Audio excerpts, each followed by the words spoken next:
Selamat pagi semuanya. Assalamualaikum warahmatullahi wabarakatuh. Salam sejahtera untuk kita semua dan semoga sehat selalu ya. Cepat lalu saya sakit, jadi Anda diskusi aja. Ya. Oke, kita akan lanjutkan kuliahnya. Saya akan share screen.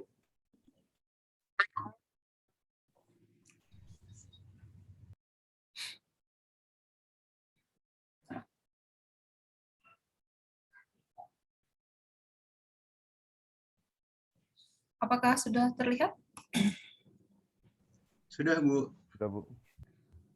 Oke, mungkin saya akan mengingatkan tentang kuliah 1 pekan yang lalu harusnya ya. Ya, sudah belajar HDPE ya Anda ya, sudah belajar HDPE dan Anda tahu bahwa itu adalah mostly dia adalah rantainya linear, kemudian dia close packing banget ya, jadi benar-benar tersusun dengan sangat rapi dan rapinya inilah yang membuat densitasnya tinggi, kemudian juga dia memiliki kita kemarin sampai chemical resistant ya, memiliki chemical resistant yang oke banget dan dia termasuk the best ya kalau untuk termoplastik ya HDPE the best dan Anda sudah tahu alasannya seperti apa. Nah, ini dia di rumah pasti ada lah ini ya. Boleh cek deh, boleh cek gitu loh ya. Lihat bottomnya, bawahnya gitu loh ya. Pasti Anda ketemu angka 2. Kalau misalnya enggak, boleh kita jadikan bahan diskusi ya. Seandainya gitu loh ya, Anda menemukan chemical container di rumah Anda ya dan itu bukan 2. Nah, coba Anda nanti liatin ke kita semua dan kita diskusikan ya kenapa kan gitu. Tapi saya yakin sekali harusnya kalau misalnya chemical container itu adalah 2. Dan nanti kalau misalnya Anda melakukan tugas akhir semoga gitu ya kalau misalnya luring gitu loh ya kalau misalnya offline di kampus dan Anda misalnya beli bahan kimia habis itu diminta untuk menyimpan di dalam kontainer plastik. Biasanya kan gitu ya, di regen gitu. Nah, make sure kalau itu HDPE. Ya, janganlah naruhnya di LDPE gitu lah. Terus nanti adalah, loh kok botolnya gini, plastik jelek ya, gini. Anda yang salah gitu loh ya, jangan nyalain material. Yang salah itu adalah apa namanya behind gitu loh. The material selection.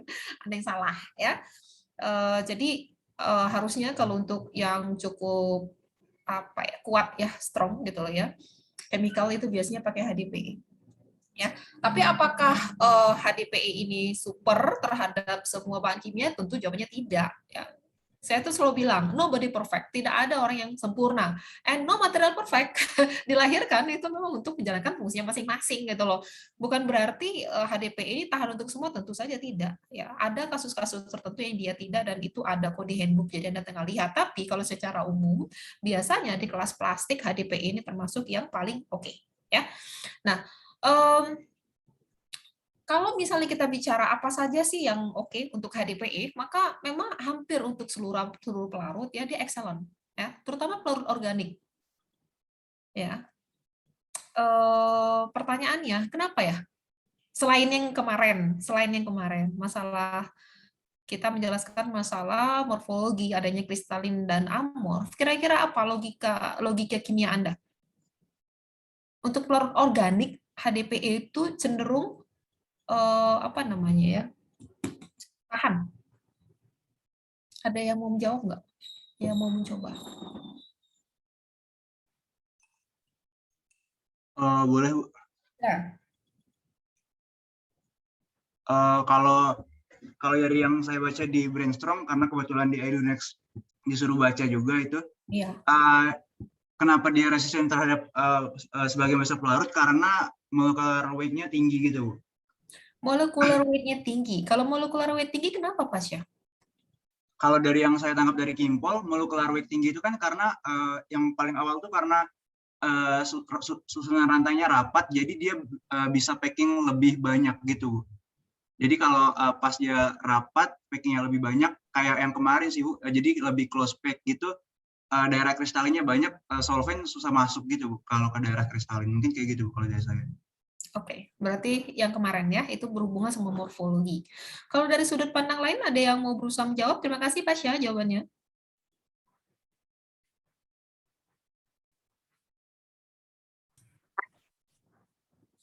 Kayaknya maunya ditunjuk ya. Bolehlah.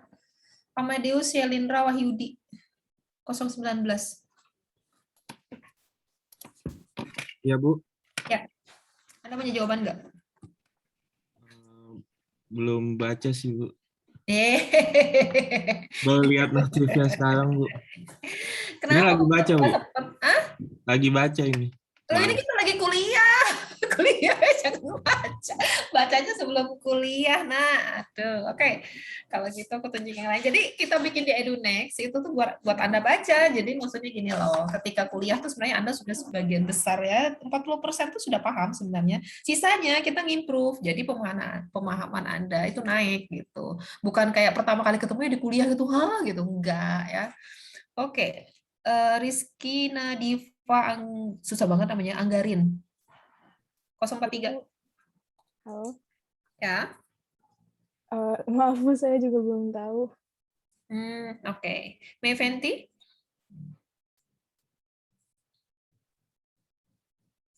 Gak datang ya, Mei? Oke, Reza nanti cek absennya ya, 044. Oke, saya lanjutin dulu aja. Ya. Oke. Ya. Kemudian juga dia sangat bagus ya ketahanannya terhadap alkohol, kemudian asam ya, dan kemudian juga alkali, basah ya alkali itu ya.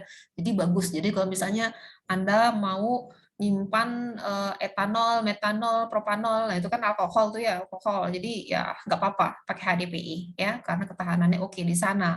Tetapi ya, untuk minyak ya, itu dia moderat. Moderat itu artinya apa?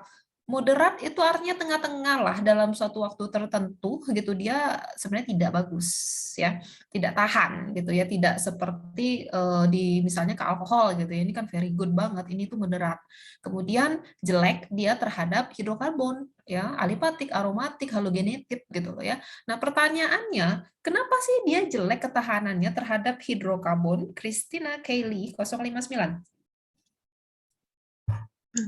Halo Bu, Ya. Saya belum baca juga sih Bu. Kalau belum baca, kalau gitu pakai logika ya. Saya berasumsi ketika Anda belum baca, Anda logikanya jalan. Sok silakan, pakai logikanya.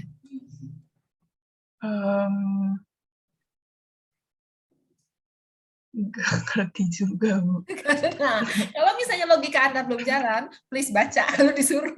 Oke Bu. Ya, oke. Kemudian Zubian Korima 67. Iya, Bu. Ya, Oke, sebentar ya, Bu ya. ya. Saya sebenarnya juga belum membaca, Ibu. Jadi saya coba agak freestyle ya, Ibu ya. Pakai Coba logika. saya agak freestyle deh, Bu. Kalau saya nangkapnya cuma yang hidrokarbon, soalnya kan rantai polimer kan kebanyakan C juga ya, Bu ya. Hidrokarbon juga ya, Bu ya. Langsung tembak ke HDPE. Oh iya, HDP itu kan rantainya juga berubah hidrokarbon gitu, Bu. Terus mungkin kalau kalau senyawa hidrokarbon kan pasti ada daerah yang apa sih namanya itu, anarki apa sih Bu, saya lupa. Anarki, ngeri kali. Kamu bisa baca apa? Daerah yang aktif gitu Bu. Nah nanti takutnya daerah apa sih, saya lupa Bu, yang untuk inisiasi polimer itu loh Bu. Daerah yang aktif istilahnya seperti itu. Nah nanti saya takut kalau dari logika saya sih nanti malah bisa keikat jadi gitu Bu, ikat apa namanya, ikat jadi rantai gitu, soalnya kan hidrokarbon jenis rantainya hampir sama dengan polimer ya Bu ya, seperti itu sih. Cuman maaf Ibu ya, saya agak freestyle soalnya saya juga belum baca. Masih agak jauh. Benedito 061. Ya, pagi Bu. Pagi. Saya sendiri sih masih belum tahu sih Bu kalau yang masuk hidrokarbon. Belum baca juga? Belum Bu. Oke, Salsabila 034. Saya juga belum baca Bu. Oke, berarti cuma Pasya yang sudah baca. Cashier 055.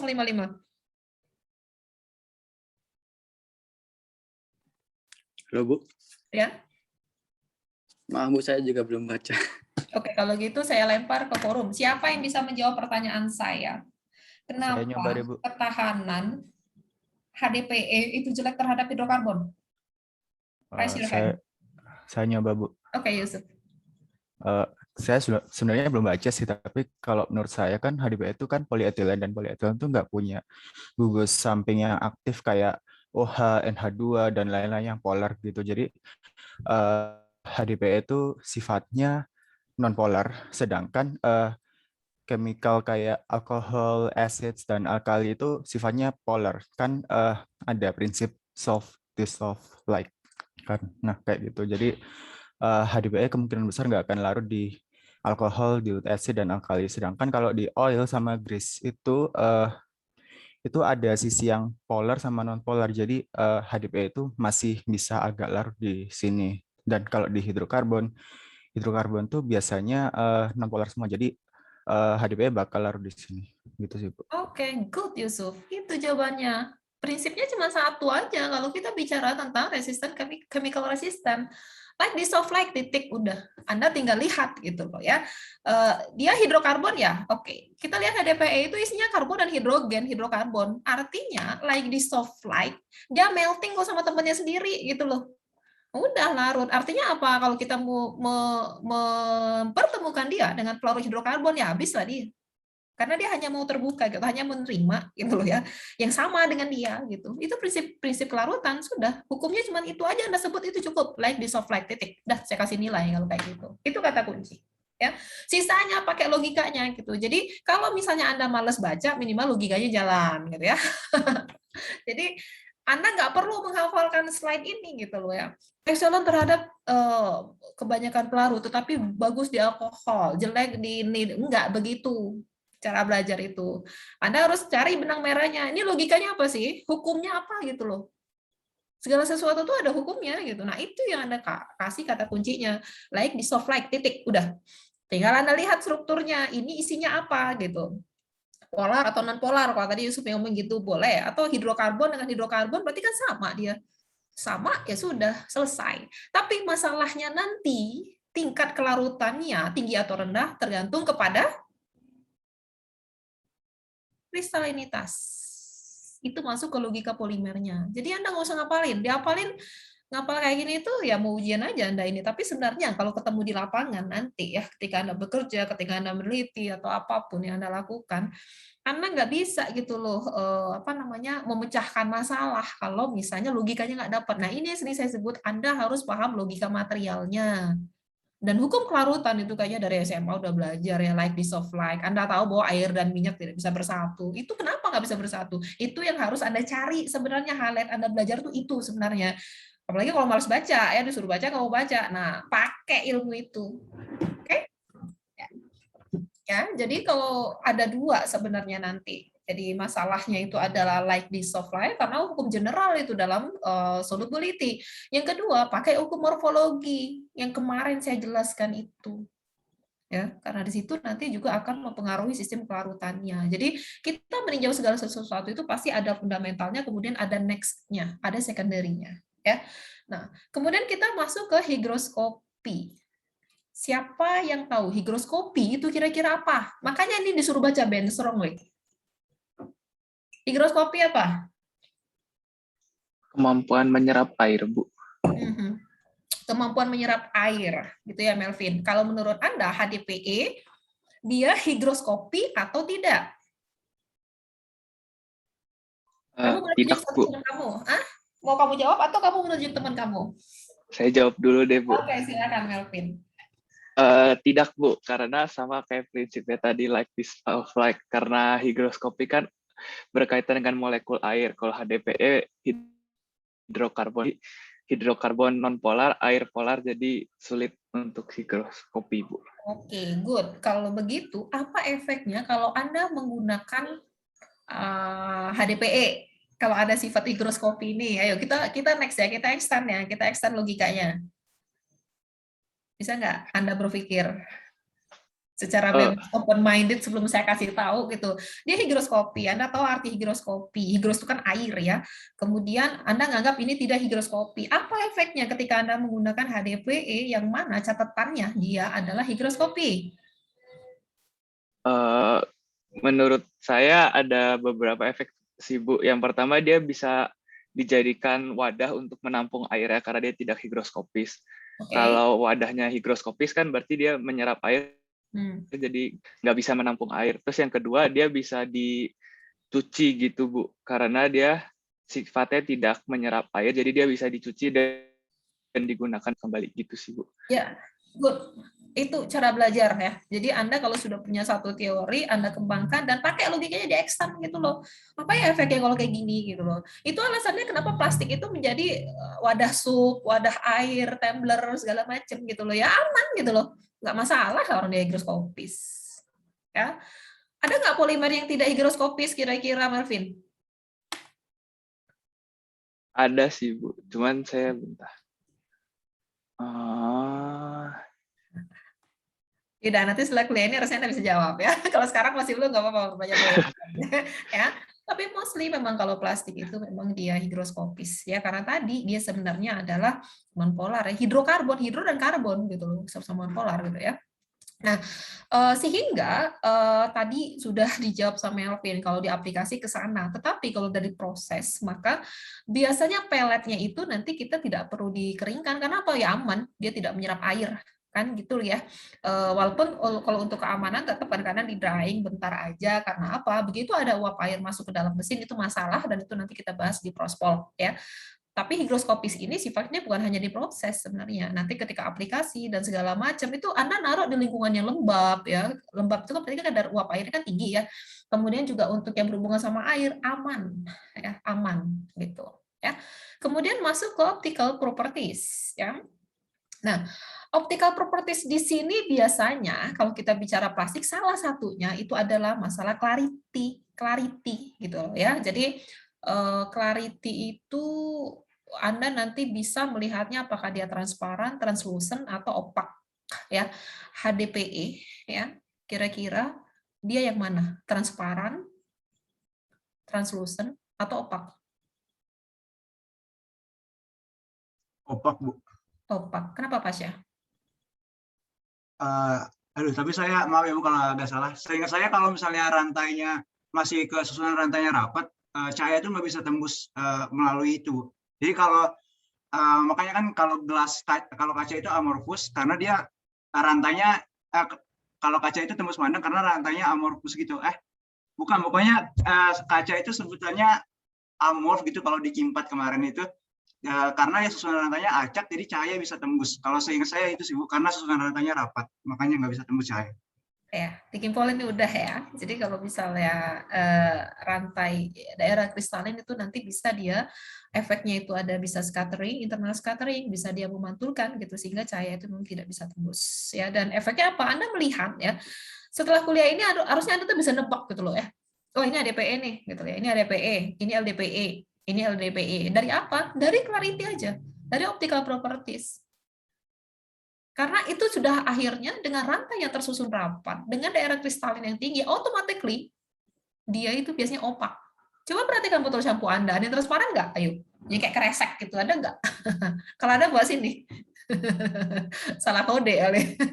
Ya, Anda cari coba. Kalau Anda ketemu misalnya botol shampoo Anda gitu loh ya, dia nulisnya itu kodenya 2, triangle-nya, recycle triangle-nya itu 2. Tapi Anda melihat dia transparan. Nah, mari kita bedah bersama-sama apa yang terjadi. Ya, karena HDPE bawaannya dia efek dari, ingat nih, efek dari ini kan sifat ya. Ini sifat optik. Sifat itu dari struktur, makanya selalu balikin ke situ. Sifat itu muncul dari struktur pasti gitu loh ya. Dia menghamburkan cahaya gitu, dia memantulkan atau terjadi internal scattering gitu loh, yaitu yang menyebabkan cahaya itu tidak tembus karena ada dia mentok ya di daerah yang kristalin. Karena strukturnya begitu, efeknya apa? Efeknya dia opak. Atau kalau misalnya derajat kristalitasnya agak rendah, ya dia translucent. Translucent itu apa? Translucent itu kalau misalnya Anda letakkan misalnya ya benda ini di depan tangan Anda ngelihatnya di mata Anda itu tuh kayak blur aja gitu. Tapi nggak jelas seperti transparan ya, kira-kira seperti itu. Nah, kemudian processability. Ya, untuk processability secara umum sebenarnya cukup gampang ya untuk proses, makanya kan dia komersil ya, cukup gampang lah bisa dibilang gitu ya. Untuk HDPE kemudian juga dia juga mempunyai apa ya, ketahanan chemical yang sangat excellent dan bisa untuk proses apapun lah Nanti Anda belajar di pemrosesan polimer, bisa blow film, bisa ekstrusi, bisa blow molding, injection molding. Makanya Anda lihat, hampir variasi dari bentuk ya HDPE itu macam-macam. Anda ketemu HDPE itu dalam bentuk kresek. Kresek itu kalau nanti Anda belajar di pemrosesan, insya Allah semester depan, maka Anda tahu bahwa pembuatan kresek itu dengan menggunakan film blowing. Jadi habis ekstrusi baru ditiup. Ya. Atau ekstrusi itu sendiri misalnya untuk membuat pipa, sesuatu yang simple gitu loh ya. Atau kalau blow molding itu kalau Anda lihat sesuatu yang berongga gitu loh ya. Extrusion blow molding, ada injection blow molding. Jadi kalau Anda lihat botol dirigen itu extrusion blow molding. Tapi kalau misalnya kayak botol-botol yang kecil-kecil kayak untuk kosmetik itu adalah injection blow molding. Nanti Anda detail akan belajar di pemrosesan. Tetapi kalau misalnya kita melihat dari variasi produk atau bentuk yang bermacam-macam dari HDPE, maka di situ bisa menyimpulkan sebenarnya bahwa HDPE ini proses ability-nya oke ya, dia termasuk yang oke lah, bisa untuk macam-macam. Karena apa? Ini harus Anda tahu bahwa tidak semua pelet ya, kalau misalnya bisa diekstrusi belum tentu bisa diinjeksi atau terbalik gitu loh ya. Nah, ini dia hampir untuk semua proses bisa. Jadi itu kita menyimpulkan bahwa HDPE untuk hampir semua proses itu dia gampang. Ya, gitu. Memang ada Bu produk yang misalnya hanya dari pelet itu aja dan dia pakai proses tertentu ada. Dia hanya bisa diproses misalnya thermoforming, yang lain nggak bisa begitu. Nanti Anda belajar di pemrosesan. Ya. Nah, kemudian untuk dekorasi dan assembly, ya. Kalau Anda perhatikan botol-botol dari HDPE, kalau Anda nonton video si Mas yang pekan lalu di Teams, ya si Mas itulah gitu loh ya. Anda perhatikan bahwa botol yang dia kasih ya, itu rata-rata warnanya apa? Buram. Buram kan? Opak ya, bukan buram. Kita bilangnya opak opak. Nggak berwarna kan, putih aja. Kalau misalnya kayak botol susu, jerigen, apa tuh putih gitu ya. Kenapa? Warna dari resin HDPE itu emang putih seperti itu, atau kalau kita bahasa pakai optiknya ya opak ya. Karena memang susah untuk dekorasi. Nah, Anda perhatikan lagi kalau di meja ada botol sampo gitu loh, karena Anda prepare untuk kuliah ini, Anda letakkan botol shampoo kayak apakah lotion Kak. Jadi mungkin Anda belum mandi tapi Anda pakai lotion aja ya, sok atau perhatikan. Apa yang bisa Anda simpulkan kalau masalah dekorasinya dari botol HDPE? Ada yang mau mencoba ini enggak? Maksud saya gini, melatih Anda mengamati sesuatu. Apa yang bisa Anda simpulkan dengan penampakan dari botol yang kodenya 2? Mau coba jawab, Bu? Silakan, Anta. Biasanya kalau yang kodenya 2 kayak shampoo gitu-gitu, biasanya mereka kalau dekorasi itu nggak pernah cat langsung ke botolnya, tapi biasanya kayak pakai wrap gitu loh, yang ditempel ke botolnya. Benar sekali. Biasanya mereka lebih nempelnya pakai stiker ya, Nata ya? Iya, Bu. Iya, pakai stiker. Nggak langsung kayak print langsung di sana itu enggak. Karena apa? Karena susah. Memang susah. Kalaupun iya nanti dia kayak meler-meler gitu loh. Mungkin kalau Anda pernah melukis atau apa Anda pernah nyablon nggak? Mungkin nggak ya.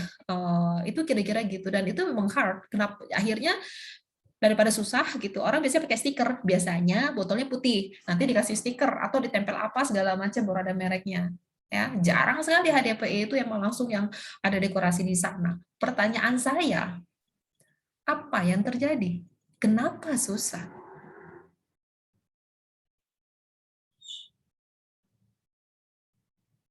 Kenapa susah? Oke, saya tutup dulu ini dan kemudian silakan yang mau menjawab raise your hand, kemudian tolong gambarkan pakai whiteboard.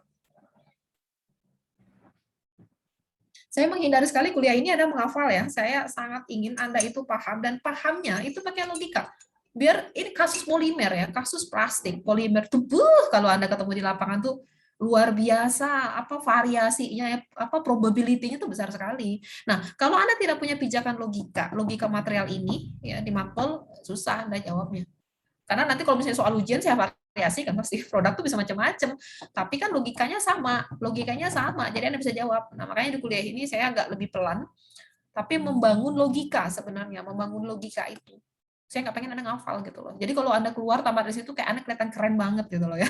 Masalahnya apapun Anda bisa jawab. Silakan jawab pertanyaan saya tadi.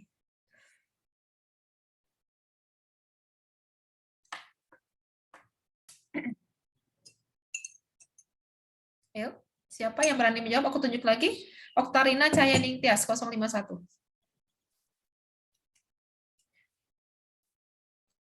Iya, Bu. Iya. Kenapa, Okta? Silakan Anda jawab pertanyaan saya tadi.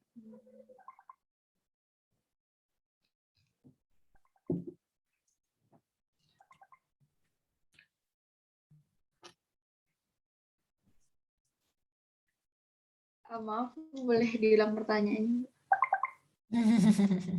Kenapa HDPE kenapa susah sulit dikurasi? dicat ya? Tadi kenapa sulit dicat ya, Bu? Sulit dikurasi. Kalau menurut saya itu tadi sih, Bu, berhubungan dengan chemical resistance-nya tadi, karena dia struktur kristalinitasnya tinggi, terus dia rapat, kemudian kalau misal kita cat itu dia nggak akan masuk gitu, Bu, nggak akan gimana ya, nggak akan berinteraksi gitu, Bu. Jadi kayak kalau di cat pun dia juga akan nggak nempel gitu, Bu, karena susunannya rapat, nggak akan masuk. Coba Anda jelaskan dengan gambar. Coba sharing whiteboard. Gimana caranya ya, Bu? Ya, Bu, caranya gimana ya? Ini caranya share. Anda pakai yang tombol hijau, ada share screen yang hijau panah ke atas, Anda klik, kemudian Anda pilih di situ whiteboard, kemudian Anda klik share, gitu caranya. Oh iya, share screen. Oh iya. Iya.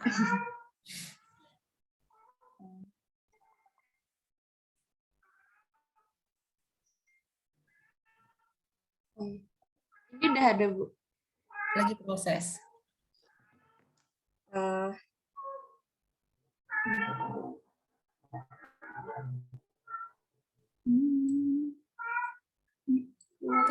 Bantu jawab tuh kayaknya. Bisa ya, Bu. Kok masih proses aja? Ini lagi lemot ya internet Anda ya? Atau?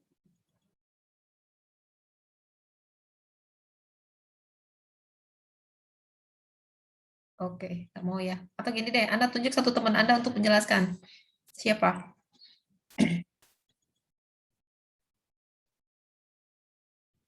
Nggak berani ditunjuk. Halo, Bu. Iya. Kok tiba-tiba saya keluar ya, Bu? Oh ya? Waktu whiteboard-nya di-share. Ini jalan nggak, Bu? Ya, Ya. tadi tiba-tiba keluar sendiri, Bu. Nah, Saya ini gambar. udah. Ya, itu berarti internetnya. Ya.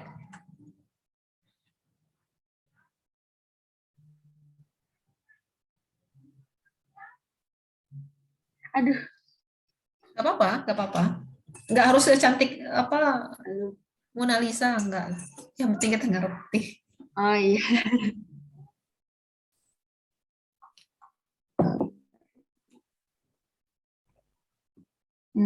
Oke.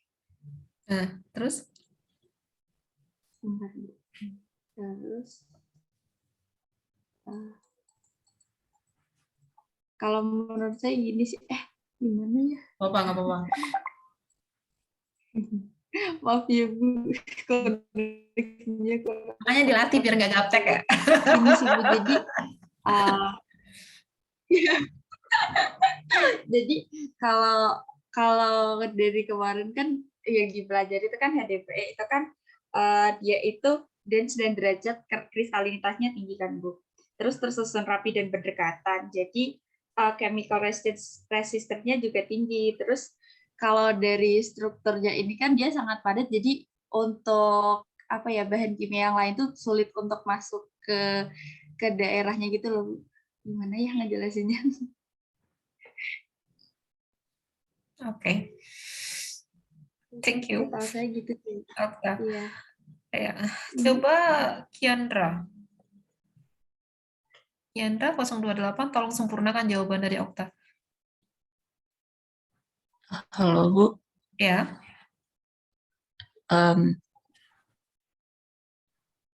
Menurut saya juga gitu sih, karena strukturnya HDPE itu linear ya, terus dia bisa melipat dengan rapat seperti tadi yang digambar gitu, dan jadi apa tuh namanya, partikel-partikel. Coba di share whiteboard aja, digambar aja. Kan ini kan calon engineer ya, jadi engineer tuh biasanya kadang menjawab tuh dengan gambar dan itu selesai, karena gambar itu bisa mewakili 1000 kata-kata itu. Coba gambar Kendra. Bentar ya, Bu.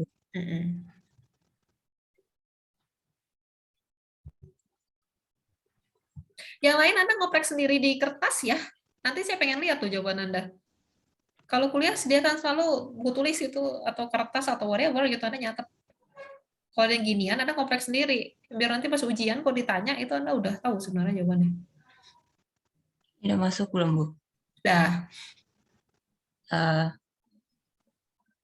Tadi kan ya di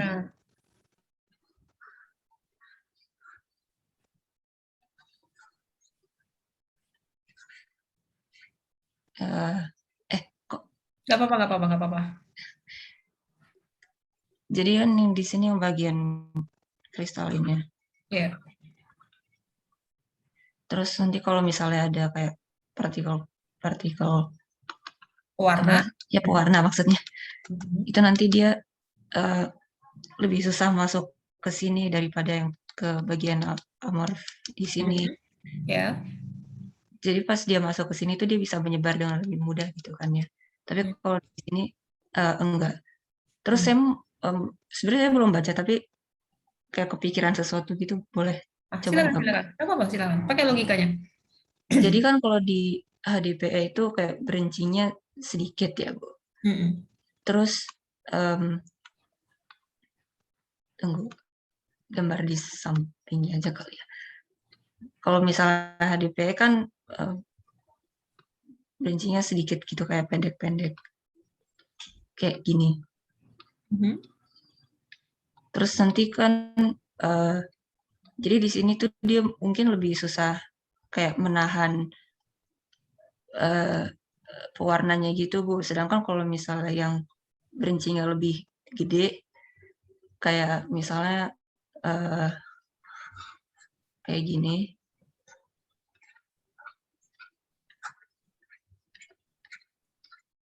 Menurut saya itu nanti dia bisa lebih gampang nahan pewarnanya, Bu, di sekitar sini. Oke. Kiandra, saya punya pertanyaan. Kalau misalnya ya, tadi kan Anda bilang di daerah kristalin itu zat pewarna lebih susah masuk. Kemudian di daerah yang amorf dia lebih gampang. Nah, Anda bisa ngebayangin nggak apa sih efeknya ketika kita mewarnain HDPE? Efeknya tuh apa? Kalau misalnya zat pewarna ya itu tidak bisa masuk di daerah kristalin, tapi bisa masuk di daerah yang amorf. Final resultnya itu seperti apa?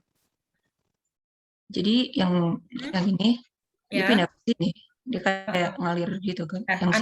Anda bisa nggak ngebayangin final result, hasil akhirnya di produk Anda ketika Anda berusaha mewarnai HDPE atau mendekorasi, apa hasil akhirnya? Anda bisa ngebayangin nggak jadinya itu seperti apa?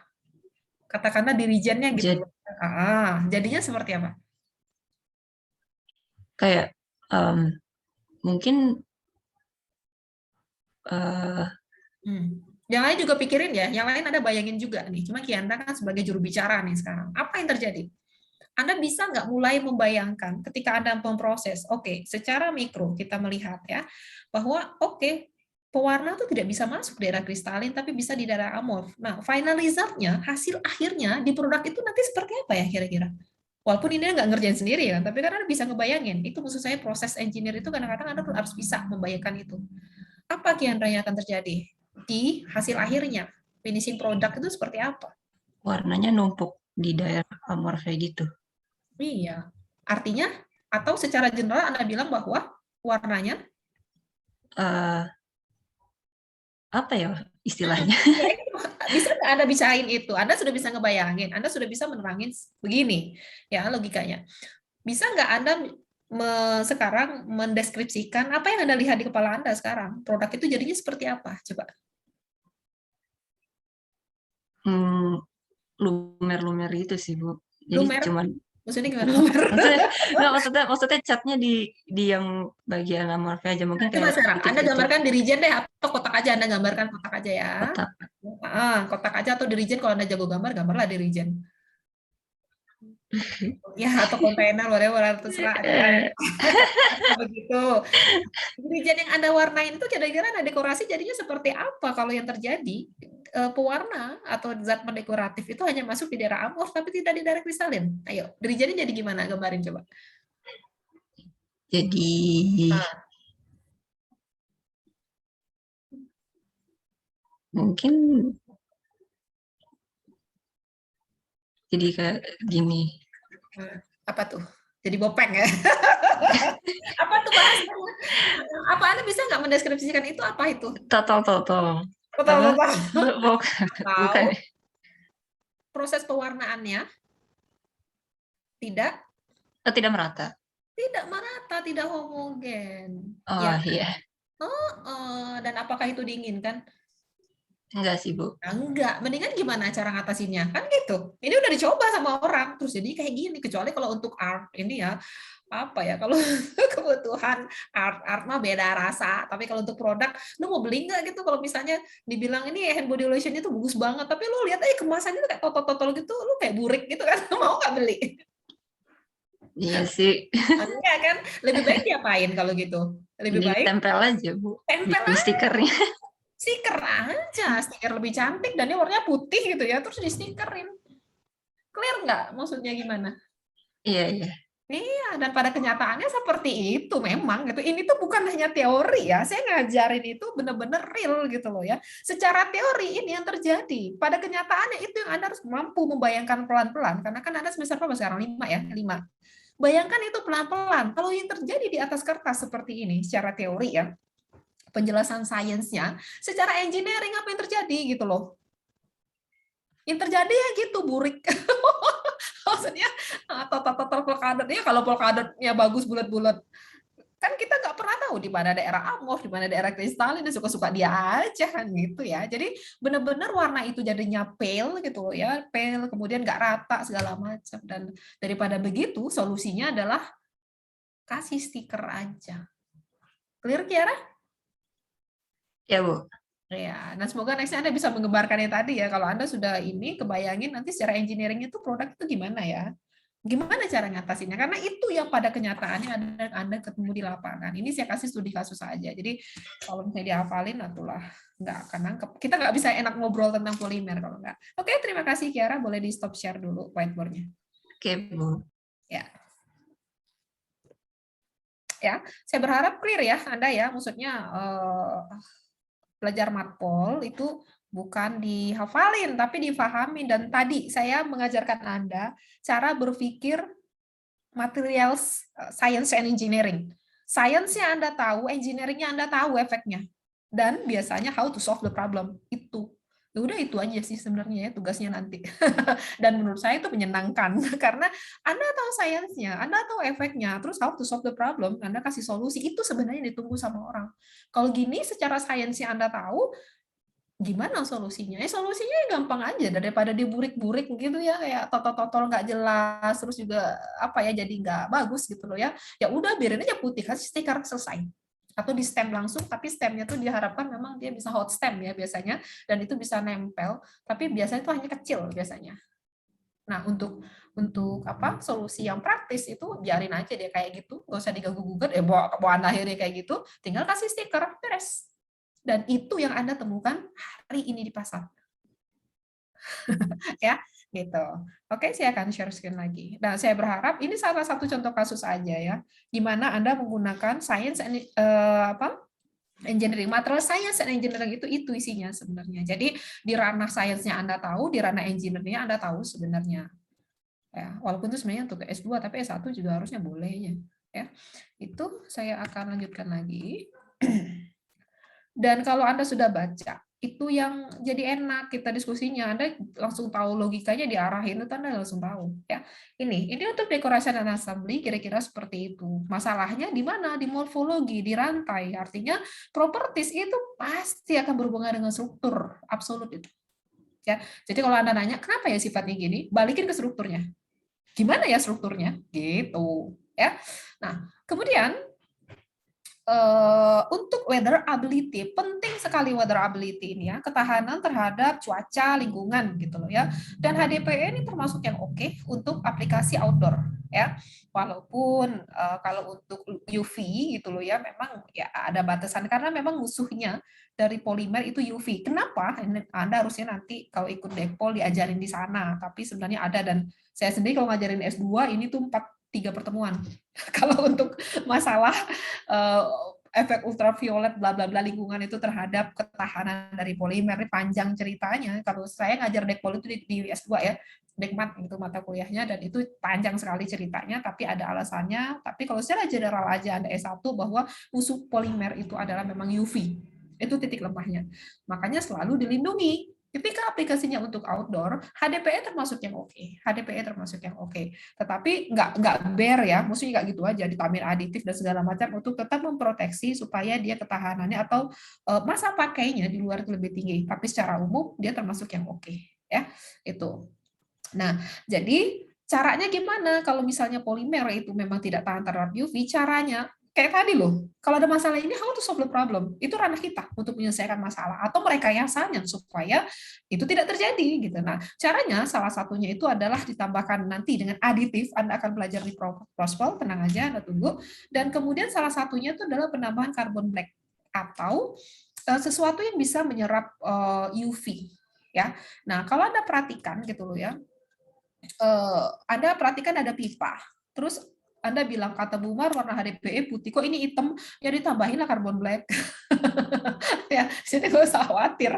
Maksudnya, kenapa ditambahin? Biasanya untuk outdoor itu kalau misalnya dia terpapar dengan matahari, pipanya warnanya hitam, dan itu ditambah carbon black untuk memproteksi supaya masa pakainya itu panjang. Ya, gitu. Kecuali kalau misalnya dimasukin ke dalam tanah. Biasanya itu ada pertimbangan lain ya. Kalau tanah biasanya enggak, tapi biasanya untuk jaga-jaga biasanya pipa itu biasanya memang dikasih carbon black karena kalau terpapar dia akan aman ya. Itu. Kemudian kita masuk ke thermal sensitivity. Kita tahu bahwa polimer itu termasuk yang dia punya range yang cukup rendah ya dibandingin sama material lain. Dan tapi ini tuh kayak dua mata pisau aja. Ketika material itu memiliki ketahanan termal yang lebar range-nya sama yang tipis, itu tuh membuat dia punya plus minus. Let's say kita bilang keramik.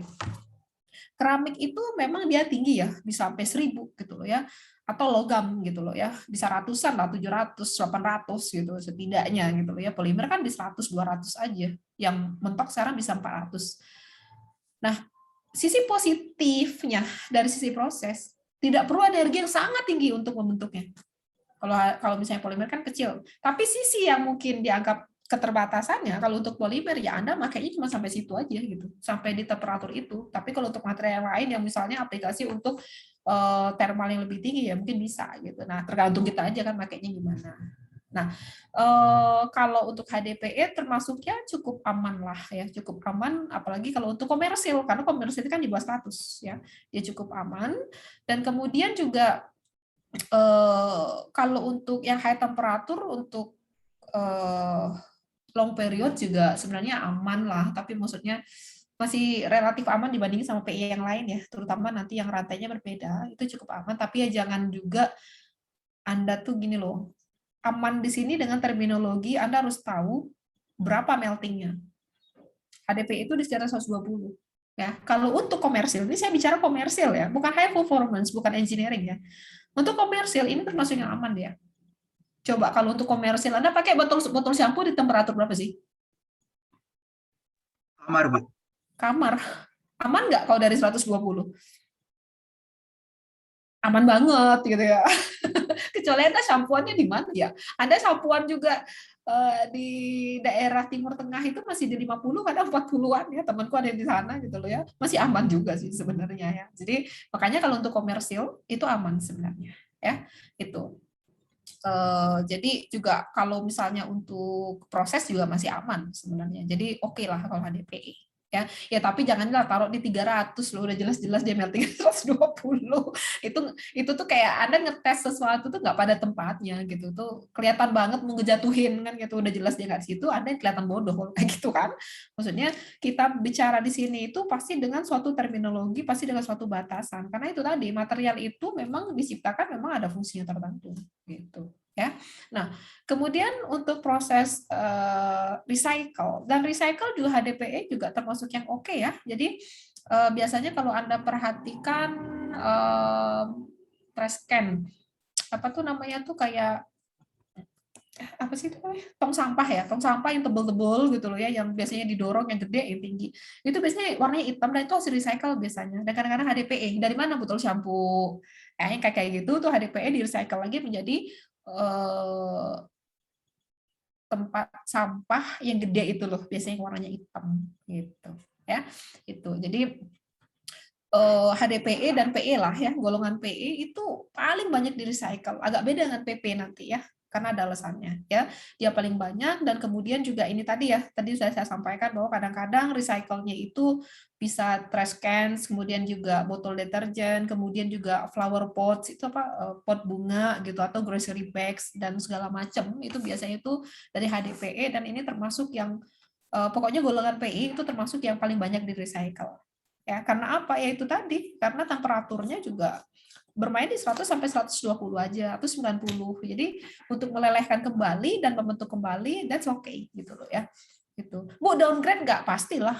Nggak mungkin enggak. Orang dia dibikin produk pertama itu pasti sudah melalui panas ya. Kemudian dilelehkan lagi dibentuk ya pasti. Tapi Anda lihat ini. Apakah produk-produk seperti ini memerlukan katakanlah sifat mekanik yang tinggi, chemical resistant? Enggak kan? Kayak flower pots butuh apa sih lu mah gitu loh ya, taruh aja untuk nanam bunga udah, kecuali kalau misalnya flower potsnya Anda buat lempar-lempar orang tuh banting-banting gitu beda masalah gitu. Tapi ini kan enggak, makanya untuk produk-produk seperti ini kalau recycle nggak masalah sebenarnya, nggak masalah, orang dipajang doang kok gitu ya. Itu. Dan kemudian juga aplikasi, wah kalau aplikasi mah lebar banget ya, dan tapi salah satu yang paling sering di engineering itu adalah dia sekarang sudah mulai mensubstitusi pipa-pipa logam.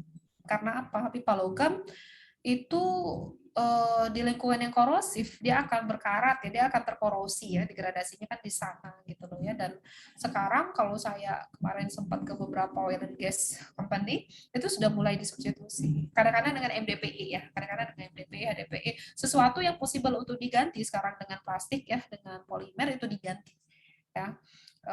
Dengan HDPE salah satunya ya, udah banyak banget lah sekarang gitu ya, dan ketahanannya bisa sampai 50 tahun. Kalau untuk logam itu kan Anda per berapa tahun itu Anda harus periksa, jadi misalnya ketebalannya berapa, korosi rate-nya berapa dan segala macam, dan itu harus di maintenance, panjang ceritanya dan costly banget gitu loh ya. Tapi kalau untuk plastik itu biasanya dia punya 50 tahun 70 tahun dah, lu biarin aja, kecuali ada hal-hal tertentu yang sifatnya kasus aja gitu loh ya, baru dia bermasalah. Kalau enggak. Makanya orang lebih mikir ya, orang industri mah duit ya pikirannya gitu loh ya. Ya bisa hemat kenapa kagak? Orang mereka pakai pipanya bukan cuma satu gitu loh ya. Makanya ratusan ribu. Ya iyalah, hemat banget kan gitu. Ya. Itu dan kemudian juga banyak banget lah kalau kita bicara tentang HDPE, karena ketahanan kemikalnya, mekanikalnya juga oke, termalnya juga oke, untuk outboard juga sebenarnya masih oke juga. Maka Anda akan melihat kode 2 ini bertebaran kemana-mana, makanya dia masuk di salah satu ya, di salah satu kode recycle. Karena apa? Dianggap banyak karena dia komersial ya. Tadi prosesnya gampang, dia bisa dibentuk sebenarnya pun, membentuk pipa, membentuk film, membentuk apa segala macam bisa, dan dengan segala kelebihannya gitu loh ya. Makanya Anda akan sering ketemu dengan HDPE di lapangan ya. Jadi memang HDPE ini bukanlah high density polyethylene, siapa sih nggak tahu. Bahkan orang yang belum belajar polimer aja, material aja tahu itu HDPE apa ya. Kalau nggak percaya tanya aja, pasti tahu. Tahu HDPE nggak? Pasti tahu. Ya karena populer banget. Nah, oke. Sampai sini ada pertanyaan tidak untuk HDPE? Silakan.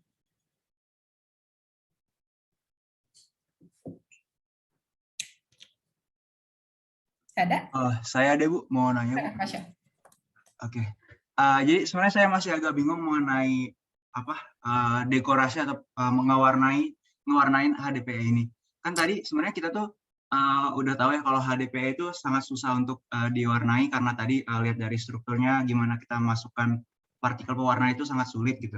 Nah tapi kan kayak yang ditemui di sekitar juga kayak saya bingung kayak apakah HDPE yang saya temui sekarang itu tuh emang dari awal warnanya itu atau diberi pewarna, kayak misalnya botol sampo saya itu warnanya hijau Bu, dan itu HDPE. Nah itu tuh apakah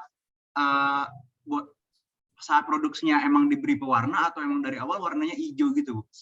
Mungkin itu pertanyaannya, Bu. Oke, ya, good. Kalau kita bicara tentang pemrosesan plastik, ya, makanya kalau sudah dibentuk itu namanya plastik bukan polimer. Tetapi main materialnya adalah polimer. Karena apa? Plastik itu atau shapeable, dia berarti sudah bisa dibentuk ya, biasanya seperti itu. Itu adalah polimer plus aditif. Nah, aditif ini yang punya ilmu sendiri. Biasanya orang yang punya ilmu aditif dalam pengertian, dia bukan hanya menebak aja ya, try and error, tapi dia punya logika sainsnya, maka itu bayaran mahal. Karena dia akan menciptakan produk-produk baru, dia bisa sebagai inovator itu nanti. Ya. Nah, pertanyaan Pasha tadi, Bu, kalau ada warna hijau itu sebenarnya apa? Ya. Kalau kita bicara virginnya, ya, aslinya, raw-nya HDPE, maka warnanya putih. Dari hasil polimerisasi ya, HDPE dengan tadi ya Philip katalis segala macam. Kalau Anda beneran dapat yang di slide saya yang sebelumnya itu ada warna, saya punya nggak di sini ya, biasanya kalau di kelas itu saya selalu bawa itu pelet HDPE, warnanya tuh pasti putih gitu ya, putih opak, itulah warna aslinya. Kalau ternyata Anda ketemu nanti warnanya hijau, itu bisa beberapa alternatif. Bisa ketika dia nanti diwarnain dulu gitu, bisa juga ketika dicampur katakanlah diekstrusi ditambahin. Nah, biasanya kecenderungannya kalau misalnya nanti ditambahin di ekstrusinya itu susah pasti dia. Karena kan dia ngeblending itu nanti di dalam barel. Mungkin Anda masih belum bisa nangkap ini ya karena itu diproses. Tapi bisa juga kita mengenal istilahnya blending polimer. Ya, blending polimer itu nanti kita gabung-gabung gitu loh ya. Sehingga kemampuan HDPE itu nanti untuk menyerap dekoratif matters gitu loh ya, itu menjadi lebih bisa. Tapi kalau misalnya Anda lihat, paling juga hijau itu hijau muda gitu loh ya, nggak bold gitu loh warnanya ya. Nah, itu bisa jadi karena dia memang dicampur-campur sehingga kemampuannya nanti ada. Tetapi kalau ditanya, apakah itu warna aslinya? Tentu jawabannya tidak. Itu tetap ada pewarna. Tetap ada pewarna dan untuk memudahkan itu biasanya di blending. Blending itu adalah misalnya Anda punya polimer X, Anda punya polimer Y. Saya pernah ngasih nggak ya terminologi blendingnya di Kipol? Pernah nggak saya kasih pengertian dari blending? Belum ya? Saya nggak ingat ada disebutin sih, Bu. Nah, jadi kalau misalnya saya ambil contoh ini.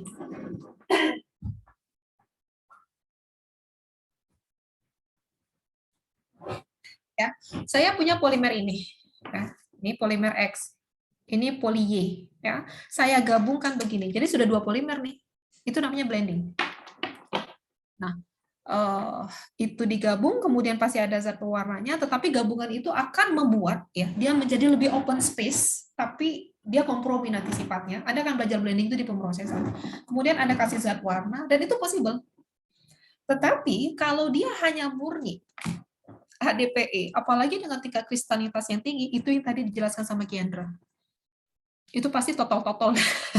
Kecuali kalau Anda turunin lagi mungkin degree of crystallinity-nya, rendah lagi, ya, tapi tetap masih lebih susah kalau dia murni sendiri.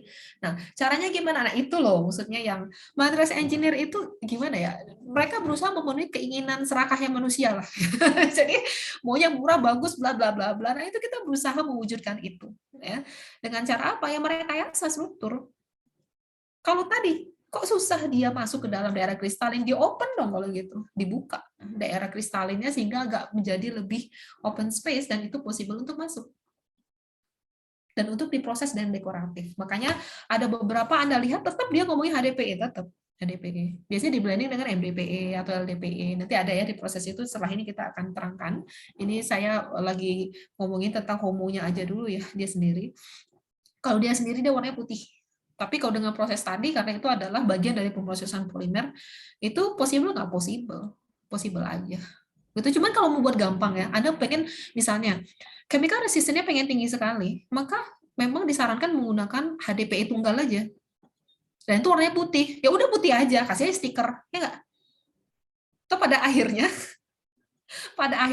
Anda ngelihat misalnya, Anda lihat deterjen gitu ya. Anda memilih kualitas deterjennya atau kualitas appearance-nya? Penampakan kemasan yang mana? Kalau saya sih lihat kemasannya dulu sih, Bu. Kalau ya kayak gitu kalau mau beli ya. Iya. Kemasan bisa dibikin cantik kan dengan stiker kan? Iya, benar. Tapi kalau Anda sudah ngerasa pakai, ini sorry ya, aku nyebutin merek nih. Deterjen dari sejak zaman saya kuliah sampai hari ini, saya tidak pernah bergeser dari Attack. Ya. And I don't care about the appearance. Ya, aku sudah coba. Aku pakai misalnya pakai nggak usah sebut lah namanya ya, X, Y, Z, bla bla bla, mau diskon ini, itu tetap gue kembali ke attack gitu loh ya. Mau gimana pun bentuk dia, gue udah gak peduli karena udah ngerasain khasiatnya gitu. Walaupun dia juga tetap appearance-nya kan cantik ya, attack itu tetap cantik juga gitu loh ya. Dan kadang-kadang orang seperti itu, dan apalagi untuk chemical yang apa ya, chemical itu nggak tahu ya, kalau household aku ngerasa ya, kalau misalnya kayak kita ngebersihin sesuatu, misalnya pakai, aduh apa sih nama barang ini, ya merek aja lah, Superpel atau apa tuh kadang-kadang kita ngerasa sendiri gitu loh ya, ini tuh bagus, dan kadang kita nggak peduli dengan kadang awalnya mungkin ngelihat sih yang celing yang mana, tapi pada akhirnya kan kadang nggak juga. Sama kayak Anda kayak shampoo, kalau Anda sudah cocok sama kontennya udah kan gitu ya. Nah, jadi sebenarnya tapi untuk chemical yang bagus dia butuh kontainer yang bagus. Nah, kontainer yang bagus itu kalau single HDPE dan itu warnanya putih. Nah, gimana cara ngakalinnya supaya ketemu di marketing? Ya kemasan bagus, isinya bagus, tapi kan isi dulu ya. Nah, kemasannya di dekorasi aja. Mau secantik apapun bisa pakai stiker kan. Tetapi kemampuan dia untuk nge-keep barang itu, apalagi ada di store, maksudnya sebelum sampai ke pelanggan itu kan mungkin nggak tahu berapa tahun ya dia di dalam kontainer itu, pasti kita memastikan bahwa chemical itu tidak bereaksi dong dengan kontainernya kan gitu ya. Ya makanya kita pilih HDPE murni. Kira-kira logika dagangnya, maksudnya ini kan hulu ke hilir ya, kita bicara science and engineering, kira-kira seperti itu Pak Syah. Oke, baik Bu. Ya makanya botol-botol kalau kimia tuh pasti putih semua Bu ya, kayaknya nggak ada yang diwarnain. Dan susu juga kan biasanya ya, kalau botol susu putih gitu. Saya masih ada pertanyaan sih Bu. Tadi kan sebenarnya ada kayak 3 opsi gitu ya, bisa kayak diwarnain dulu, ditambahin ekstrusi, sama mungkin blending polimer. Nah, saya masih belum nangkep yang maksudnya diwarnain dulu tuh gimana ya Bu? Pas kapan gitu diwarnainnya? Oh, jadi HDPE-nya diproses di melting, dimasukin pewarna. Nanti peletnya pada HDPE berwarna, gitulah kira-kira. Oh, oke, baik. Nah, satu lagi Bu, terakhir. Ini kalau tadi kan kasusnya tuh botol sampo ya Bu. Maksudnya itu tuh kayak ya alat ya, maksudnya benda yang biasa aja gitu. Apakah untuk botol sampo kayak gini tuh bakal diwarnain dulu atau blending polimer? Mungkin terkait biaya produksinya juga Bu, kayak blending polimer tuh apakah mahal atau gimana gitu? Kalau saya waktu itu mahasiswa saya, tugas akhir sama saya, KP-nya juga dia di perusahaan X Polymer ya, dan dia waktu itu ngebawain beberapa produk shampoo. Ini shampoo terkenal ini, tapi bikinnya itu casingnya di situ. Sebentar ya, saya rasanya menyimpan ininya, saya menyimpan botolnya. Bentar ya, saya kasih waktu.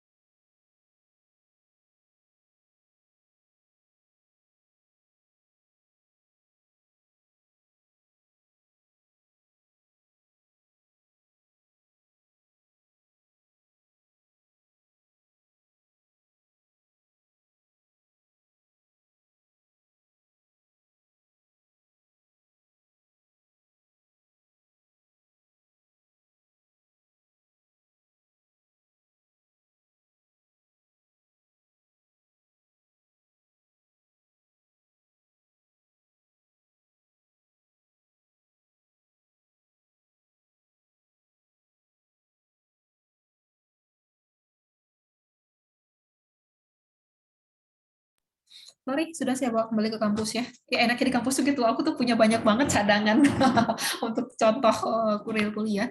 Nah, itu rata-rata putih dia, HDPI aja, rata-rata. Nanti baru di stiker. Jadi gini, biasanya siapa ya kalau produsen tuh Unilever ya, kalau sampo, katakanlah Pantene, Rejoice. PNG Bu. Hah? PNG ya, PNG ya. Atau karena Unilever. Nah, itu tuh mereka botolnya itu tuh mahasiswa saya tuh dia KP-nya di X lah, ada perusahaan itu khusus hanya untuk membuat itu dan dipesan sama perusahaan itu, misalnya let's say Pantene gitu ya, Pantene. Nah, itu dia ngasih itu waktu itu ke saya tuh. Banyak banget Pantene bla bla, dan di perusahaan itu dia apa ya namanya tuh, memprovide botol itu beberapa merek. Putih semua. Nanti baru gitu. Nanti ada istilahnya tuh master batch, ada apa dan segala macam tuh ada, tapi biasanya sih putih. Kalau untuk yang dirasa itu memang chemical strong apa ya, cukup kuat gitu loh, apa ya namanya tuh, cukup agresif lah larutan kimia itu biasanya HDPE aja mereka. Gitu. Tadi pertanyaannya apa ya Pasya? Ini kalau untuk kayak botol sampo gitu, maksudnya produk rumahan, apakah diwarnain di awal atau malah blending polimer? Terkait ya mungkin terkait biaya produksi gitu sih Bu. Kalau biaya produksi mah biasanya mah nggak diwarnain aja. Nanti kasih aja stiker. Udah. Karena kayak gitu tadi ya. Jadi biasanya tuh satu perusahaan melayani beberapa merek. Gitu. Jadi biasanya apalagi kalau untuk tadi yang kuat ya, chemicalnya itu kuat, biasanya HDPE aja. Itu lebih praktis nggak sih? Mereka produksinya ribuan kan? Kenapa harus melebihkan cost? Ya. Dengan catatan dia akan turun itu kemampuan dia untuk chemical resistant. Ya. Itu jadi kayak yang begitu-begitu tuh biasanya dihitung gitu loh ya. Jadi kalau saya sih ngelihat real langsung dari produk yang beredar dari perusahaan yang aku tahu gitu loh ya, itu biasanya putih aja sih. Ya kecuali udah custom ya, custom bla bla bla itu ya mungkin aja. Tapi kalau mostly sebagian besar tidak. Sebagian besar tidak. Oke. Udah di industri itu duit dan waktu. Time is money, yes time is money. 1 detik udah dihitung. Ya, gitu. Kalau nggak usah kaya, nggak bisa beli jet pribadi atulah. Oke, masih ada pertanyaan lagi tentang HDPE sebelum kita masuk ke LDPE? Saya ada Bu. Oh. Terima kasih ya Bu. Yuk, siapa tadi yang mau nanya? Saya Bu. Silakan Nata. Saya mau nanya Bu, tadi di bagian thermal sensitivity ada satu kayaknya nggak tahu saya yang kelewat atau tadi mungkin emang kelewat. Oh ini ada yang tulisannya commonly used to purge other materials out of the processing, ada lanjutannya gitu Bu tadi. Itu maksudnya apa ya Bu? Tadi kayaknya Ibu belum sempat ngejelasin bagian itu. Dia purge ya? Ya, nge-purge other materials out of the bersihin itu. process. Ngebersihin. Purging. Jadi biasanya kan kalau misalnya Anda mau eksekusi, itu kan ada sisa tuh. Ada sisa, jadi gini. Misalnya Anda ngeblender, ini aku ambil contoh yang simpel. Anda pakai blender biasanya, blender. Terus Anda habis ngeblender alpukat. Habis itu Anda mau ngeblender strawberry. Mau lu campur apa enggak? Dibersihin dulu dong. Purging kan? Iya. Nah, kalau di ekstrusi, katakanlah kita bilang ekstrusi aja lah ya, ekstrusi. Kadang-kadang botol-botol tuh pakainya ekstrusi blow molding. Itu tuh masih ada sisa-sisa yang lama yang ketika Anda pakai, resinnya di sana. Nah, untuk ngebersihin itu kadang-kadang pakai HDPE gitu. Oh. Ngebilas. Oke, oke. Ya, kira-kira gitu Nata. Oke, masih ada pertanyaan lagi? Karena kalau nggak tuh ada kontaminan total juga maksudnya. Nanti kan jadi nanti kalau ada pemrosesan polimer Anda akan tahu ada istilah purging gitu. Jadi ngebersihin resin yang sebelumnya dipakai gitu. Masa dicuci pakai rinso?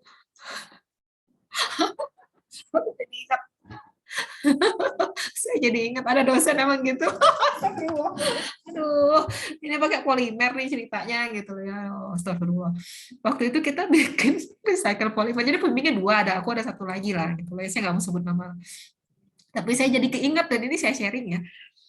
Jadi di kalau kita ngebersihin mungkin kayak tadi blender, Anda nyucinya tuh bisa Anda cuci bilas pakai air putih gitu loh ya, atau Anda cuci ya pakai sunlight lah maybe gitu loh ya, atau tuh selalu udah gimana caranya gitu loh ya.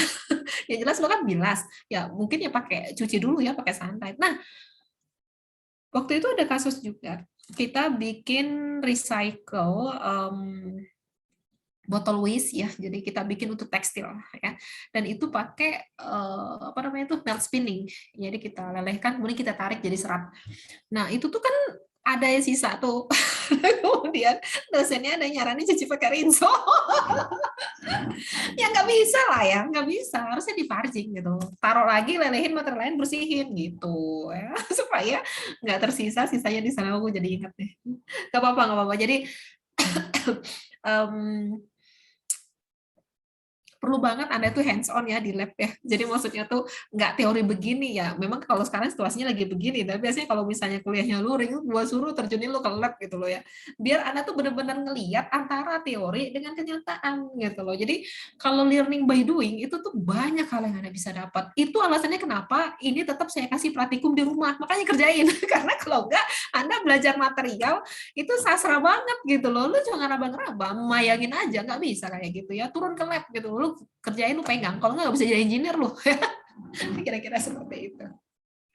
Oke ya, saya kayaknya lanjutin dulu kalau nanti nggak selesai. Mana nih tadi ya? Oke, di sini. Ya, ini aplikasi dan sekarang saya masuk ke HDP. Kok HDPE, LDPE. Nah, Anda sekarang lihat begini ya. Ini transparan ya. Ya, setelah kuliah ini harusnya Anda bisa bedain ya. Nanti Anda lihat di sekeliling Anda produk-produk gitu loh ya. Kalau misalnya Anda ketemunya seperti ini, lo bisa nebak nggak ini HDPE atau LDPE? LDPE, Bu. Hah? Apa Rida? LDPE. LDPE, kenapa? Karena dia tembus gitu, optiknya Ya, bagus. transparan. Gitu aja. Itu kenapa orang material kok bisa kayak ahli nujum? Bukan lo berdasarkan ilmu sebenarnya. Jadi tanpa Anda ngelihat tuh Anda sudah bisa nebak. Ya, nanti Anda pastikan dengan kode gitu loh. Makanya saya bilang, kalau seandainya Anda ketemu kode nomor 2 tapi dia transparan, bawa ke sini biar kita bedah sama-sama ya. Jadi setelah kuliah itu minimal Anda kayak secara general tuh bisa kayak menganalisis. Oh, ini kira-kira materialnya ini gitu. Nah, nanti itu berkembang terus kalau Anda semakin intens berinteraksi dengan material tertentu, mau logam, mau keramik, mau apa. Nah, feeling itu sebenarnya ya. Feeling itu sebenarnya yang ditingkatkan dengan Anda belajar, Anda praktikum ya. Kalau kita dari sini transparan, itu kita sudah bisa mulai menduga ini sepertinya kelas PE tapi LDPE ya, bentuknya seperti ini ya. Nah, sekarang saya puterin dulu videonya, enjoy this video. So all plastics are the same. Plastic is plastic, right? Wrong. That's like saying mustard and ketchup are the same. Please. Of the 7 different plastic types, LDPE is marked with a 4. LDPE is short for low density polyethylene. Guess what HDPE and MDPE stand for? Yep, high and medium. I am going to show you the difference between high, medium, and low density polyethylene with a basic squeeze me test. See, HDPE is not very squeezable. MDPE is medium squeezy, and LDPE is the squeeziest of them all. LDPE is squeezy, but also incredibly flexible and tough, almost to the point of being unbreakable. LDPE holds its own shape. That's why it's ideal for products that need a good squeeze. Container and Packaging Supply has a large selection of LDPE containers. You can use LDPE containers for sauces, lotions, creams, spreads, honey, eye drops, contact lens solution, shampoos, and conditioners. It can also be translucent, or natural as we call it in the biz, colored and opaque. LDPE is used in a lot of different kinds of common household products. Bags for bread, dry cleaning, fresh produce, and trash cans are made of LDPE. It can also be used as a coating for paper milk cartons and some hot cold beverage cups. Shipping envelopes and outdoor lumber are also made of LDPE.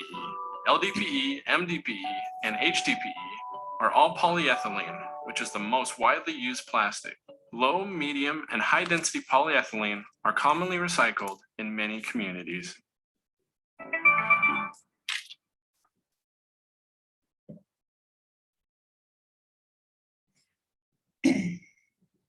Oke ya, tadi Anda sudah lihat itu tentang LDPE ya, dan memang LDPE ini biasanya semi rigid dan kadang translucent, kadang transparan ya, tergantung aja jenisnya nanti seperti apa ya.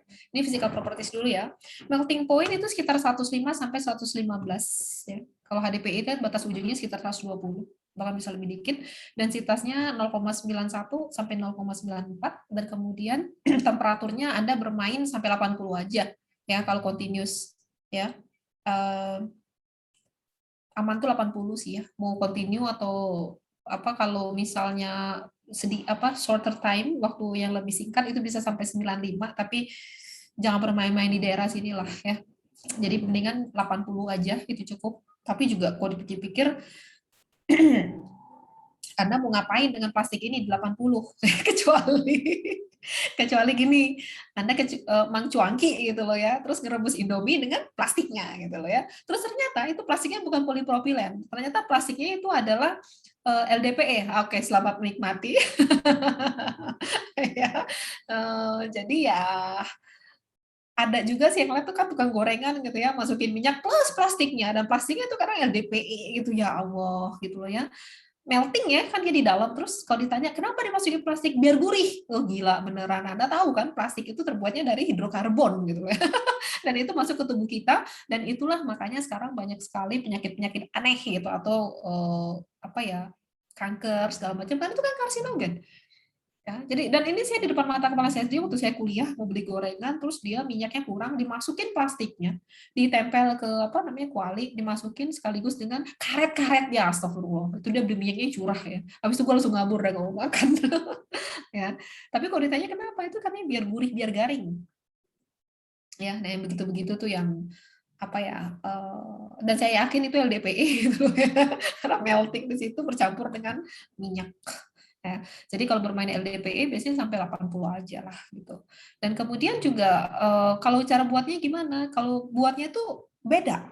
Ya, prosesnya beda seperti HDPE. Kalau HDPE itu low temperatur gitu loh ya. Kalau di sini dia sangat tinggi pressure-nya, sekitar 350 MPa, kemudian tinggi temperatur, terbalik sama HDPE ya. Kalau HDPE itu rendah, temperatur juga cukup rendah, tapi kalau untuk LDPE dia di high temperatur dan ini yang menyebabkan strukturnya nanti berbeda ya. Kemudian juga ini ada istilah inisiatornya, inisiasi karena ini kan aditif ya, aditif bukan aditif, adisi ya, ngomong apa sih, adisi polimerisasi ya, sehingga memang dia menggunakan inisiator.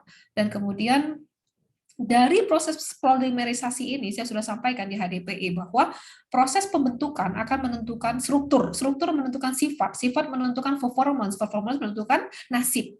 Ya, sama kayak Anda gitu loh ya. Kalau Anda misalnya di kuliah ini gitu loh ya, dengan tekanan tinggi, dengan temperatur tinggi, yakinlah Anda akan dibentuk menjadi struktur yang beda.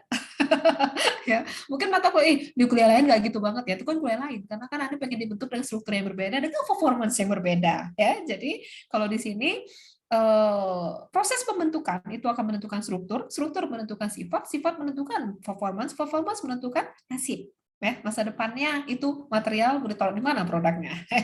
Nah, ini sama. Kalau kita perhatikan bahwa temperatur dan tekanan itu hal penting dalam pemrosesan. Kalau Anda belajar kinetika kimia gitu loh ya, atau termodinamika boleh juga gitu loh ya, bahwa PT gitu loh ya, kemudian konsentrasi kalau kinetika ya, itu ya kan itu berhubungan dengan proses, itu akan menentukan hasil ya, akan menentukan produk. Dan begitu juga dalam proses polimerisasi. Nah, dari proses tadi ya dengan temperatur tinggi, tekanan tinggi, maka dihasilkanlah produk polimer dengan rantai yang bercabang.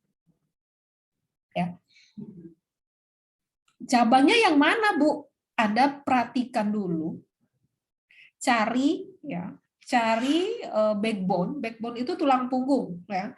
Tulang punggung itu Anda cari yang paling panjang. Itu tulang punggungnya atau backbone. Sisanya itulah cabang. Ya, kalau gitu Anda perhatikan gambar ini, yang mana tulang punggungnya? Anda nggak bisa tunjuk ya. Jadi bisa ke sini, ke sini, ke sini, ke sini kan. Artinya apa? Ini tuh cabang, cabang bercabang. Ini tuh cabang, cabang bercabang. Itulah LDPE. Nah, sebelum saya beranjak ke slide berikutnya, saya ingin Anda mikir. Ya. Kalau begitu Anda sudah bisa memprediksi nggak sih? Sifatnya itu apa sih kira-kira? Ayo. Anda kan sudah belajar HDPE. Nah, sekarang LDPE dengan struktur yang bertolak belakang. HDPE itu lurus, ini bercabang, bahkan cabang-cabang bercabang. Ya, ini cabang-cabang bercabang. Apa yang bisa Anda simpulkan dari struktur ini? Properties apa yang bisa Anda prediksi dari LDPE? Silakan. Gak usah gue tunjuk lah, raise your hand aja. Izin jawab, Bu. Silakan. Rida, satu. Jadi mungkin kalau dia karena dia udah cabang terus bercabang lagi, maka otomatis densitasnya sangat rendah, Bu ya. Dia sangat susah buat apa sih namanya packing closely together gitu. Oke, satu densitasnya rendah ya, Rida ya. Terus jadi dari densitas rendah itu dan terlalu banyak free volume, maka dia bisa dibilang pertama optiknya jernih, terus kekuatan titik lelehnya berkurang, terus ketahanan terhadap kekuatannya berkurang, creep resistennya berkurang. Namun yang bisa naik itu tenaga impactnya naik, Bu. Terus transparannya juga naik, sama permeability-nya naik juga. Oke, good ya. Pertama dari struktur yang bercabang, maka dia tidak bisa close pack together, itu sangat tight. Artinya densitas. Satu, physical properties densitasnya pasti akan kecil. Ya. Yang kedua, dia tadi dibilang transparan atau clarity-nya optiknya itu adalah transparan. Ya. Kemudian kita juga bisa lihat nanti di chemical resistant ya, karena ini kan lebih amorf, lebih gampang dimasuki. Kemudian tadi Rida bicara tentang impact. Impact-nya bagus. Kenapa Rida? Mau Bu? Kenapa impact-nya bagus? Bisa nggak Anda jelaskan?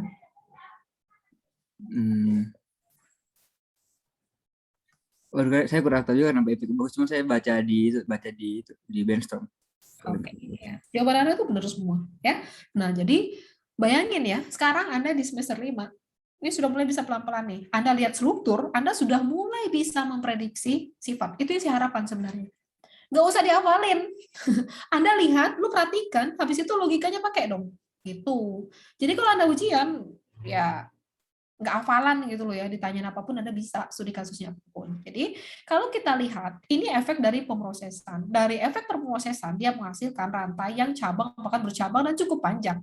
Dari sini efeknya ke sifat. Sifat apa aja, mari kita telah satu persatu ya, struktur nih kita perhatikan. Ya. Nah, kalau misalnya kita lihat backbone-nya mana, maka carilah yang paling panjang.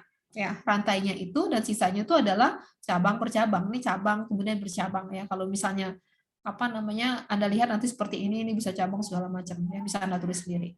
Nah, kemudian yang paling menarik ya, yang paling penting di dalam LDPI itu dia adalah proses branching ini loh sebenarnya. Cabang inilah yang akan membedakan dia dengan HDPE. Ya. Nah, ketika cabang ini meningkat ya, maka akan ada entanglement. Jadi ada belitan. Akan ada belitan gitu loh ya di rantai polimer tersebut. Dan kemudian juga artinya gini, begitu cabangnya meningkat, maka belitan itu akan meningkat, terbelit. Kemudian ketika cabangnya juga meningkat, maka biasanya juga akan meningkatkan chain flexibility. Flexibility dari rantai itu juga akan meningkat. Kalau Anda lihat ini ada gambar pohon seperti ini, gitu loh ya. Nah, kalau misalnya tuh cabangnya besar lagi, ya, biasanya memang akan hold the molecules further apart. Jadi maksudnya dia akan menahan molekul itu untuk terpisah, kira-kira seperti itu. Tetapi efeknya itu juga karena cabangnya itu kan gede gitu loh ya. Gede artinya free volume, ya. Dan densitas tadi sudah disebut sama Rido bahwa densitasnya biasanya rendah, free volume-nya tinggi ya. Kalau free volume tinggi kan terbalik dengan densitas ya. Kemudian juga inilah yang akan membuat molekul itu punya ruang lebih untuk bergerak. Jadi kalau Anda kasih gaya gitu dia bisa bergeser. Kalau Anda tarik, dia tuh terbelit, dia bisa stretching. Artinya itu akan mempengaruhi sifat mekanik. Nah, biasanya kalau untuk yang branching ini dia cenderung lebih ulat. Dia cenderung lebih ulat karena itu tadi cabang bercabang itu akan kalau semakin banyak cabangnya, semakin besar, free volume semakin tinggi, berarti ada ruang untuk bergerak. Kemudian belitan rantai terbelit gitu, ketarik, dia stretching dulu, nanti baru tak putus gitu loh ya. Nah, kelebihan dari LDPE ini dengan rantai bercabang, biasanya kita mencari transparansi dan fleksibilitas, itu yang kita cari. Fleksibilitas itu yang kita cari. Kalau transparan itu karena memang efek dia amorf, ya. Itu bedanya dengan yang HDPE. Ya. Nah, kalau Anda perhatikan di sini ya, saya punya ranting yang bercabang seperti ini, terus saya susun. Ini ada dua nih, saya susun. Maka Anda lihat bahwa ini free volume-nya itu banyak sekali gitu. Saya nggak bisa madetin, saya nggak bisa mengompakin dia kan, karena kan terhalang di sini. Ya.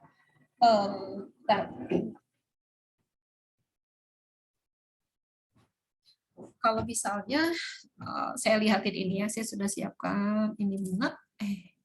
Ya, kalau misalnya saya punya satu rantai, kelihatan nggak sih?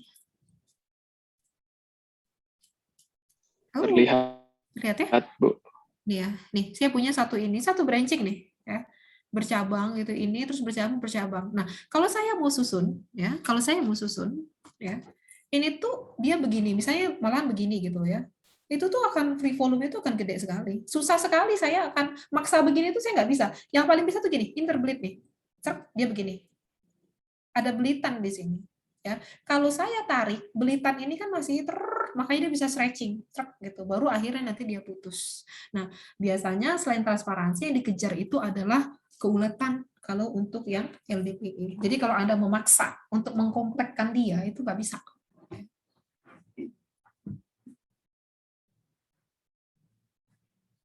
Nah, ini juga ada polymodenya. Ya, kalau Anda lihat, ini udah nggak bisa lagi Anda mau menentukan mana ya backbone-nya, cari aja. Tapi kira-kira seperti ini nih. Kompleks banget. Dan biasanya nanti yang paling menarik di sini itulah belitan yang tadi. Ya.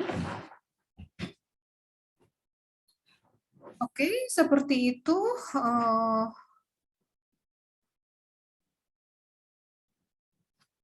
Ya, gambarannya kira-kira seperti ini. Nah,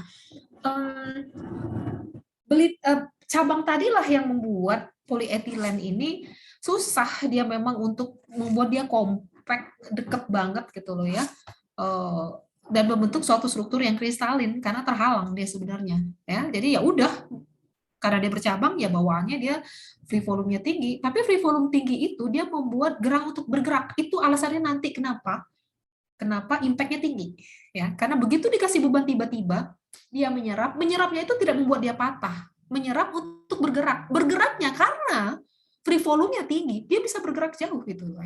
Dia bergerak tanpa memutuskan, itu efeknya akhirnya ke impact-nya seperti itu ya. Itu kelebihan dari amorf polimer ya, biasanya seperti itu. Nah, kemudian juga dia sangat-sangat fleksibel, sehingga kalau untuk aplikasi yang memerlukan fleksibilitas keuletan biasanya dipilihlah LDPE. Jadi Anda lihat, tidak ada yang waste material itu kalau Anda tahu ya fungsinya seperti apa, sifatnya seperti apa. Jangan dipaksa lah, LDPE mah jelek, nggak bisa dijadikan pipa. Ya emang kagak bro, gitu, bukan dia. Jadi pipa mah HDPE, itu ada mutu densitas tinggi. Atau ya HDPE mah jelek atau mah dia mah nggak bisa ditarik gitu, putus ya emang. Nah itu yang Anda juga harus paham ya gitu.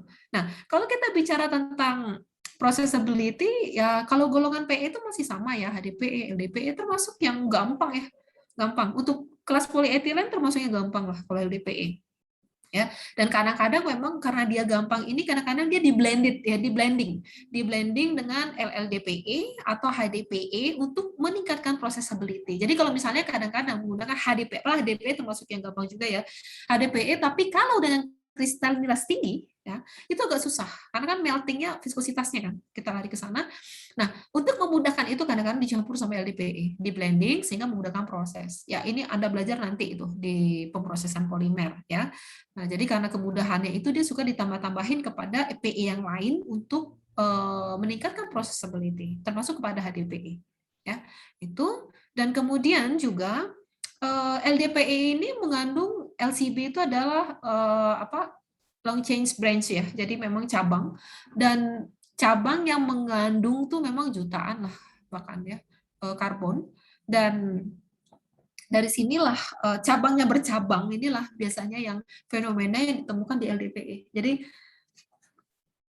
kalau strukturnya itu lurus ya linear itu kadang-kadang hampir fix itu HDPE atau MDPE nanti. Tapi kalau LDPE itu udah jelas banget cabang bercabang, justru itulah LDPE. Jadi kalau Anda ngeliat begini tuh ini kurang panjang sebenarnya, tadi itu lebih menggambarkan ya LDPE itu adalah cabang bercabang gitu loh ya. Nah, dan memang karena dia bercabang dan dia tidak bisa close packing together, dia packingnya tuh rapat gitu, tight gitu, maka biasanya dia memang lebih amorf, dan amorf inilah yang menyebabkan dia memiliki outstanding clarity. Dan ini biasanya digunakan untuk food packaging. Ya, memang aplikasi utamanya kalau untuk LDPE packaging, karena kan Anda pengen kadang-kadang lihat bungkusannya itu, misalnya Anda pengen bakso gitu loh ya, dan baksonya pengen kelihatan. Atau misalnya Anda untuk keripik tempe, Anda pengen lihat gitu loh ya, bisa lihat gitu. Itu biasanya memang pakainya LDPE gitu. Atau misalnya untuk ngebungkus ikan, Anda beli ikan gitu dan pengen ngelihat gitu loh ya. Nah, biasanya dengan outstanding clarity itu kelasnya LDPE. Kenapa? Karena tadi cabangnya banyak free volume dan cahaya itu bisa tembus ya. Itu. Jadi memang aplikasi utamanya itu adalah di sesuatu yang transparan, fleksibel, dan packaging, biasanya itu LDPE. Nah, saya bicara HDPE dan LDPE itu tadi adalah homopolimer. Siapa yang tahu definisi homopolimer? Sok, silakan jawab. Apa itu homopolimer? Polimer yang terdiri dari satu jenis monomer, Bu. Oke, kalau dia 2 monomer atau lebih namanya apa, Melvin? Copolimer. Oke, good. Saya akan masuk ke kelas polietilen yang komonomer. Kalau kita bicara homopolimer, maka jawabannya cuma 2 tadi. HDPE dan LDPE. Asli, pure, itu etilen semua. Tapi sisanya itu adalah copolimer. Kenapa? Karena ini adalah hasil rekayasa orang. Ya. Tapi kalau yang murni itu HDPE, LDPE. Untuk meningkatkan performa dari HDPE dan LDPE, Anda lihat di sini tuh sisi inovasinya tuh luar biasa sekali ya. Polimer itu Anda rekayasa tuh kayak yang possibility-nya tuh sangat luar biasa. Nah, dengan possibility luar biasa bukan dihafalin tapi dipahami gitu loh ya gimana. Nah, di sini Anda akan melihat proses rekayasa engineer itu saya rasa di dalam sistem polietilen ya, sejarahnya polietilen ini sangat kerasa banget. Bagaimana orang merekayasa struktur untuk menghasilkan sifat yang diinginkan ya. Mari kita lihat ya. Tadi orang sudah ketemu HDPE, orang sudah ketemu LDPE. Yang satu lurus, yang satu bercabang. Ya, yang satu opak, yang satu yang satu transparan ya. Yang satu ketahanan terhadap kimia tinggi, yang satu kagak, yang satu mekanikalnya tinggi, yang satu tidak. Ya. Nah, di sini tuh membuat orang berpikir gini loh, bisa nggak sih tengah-tengah aja, gitu loh.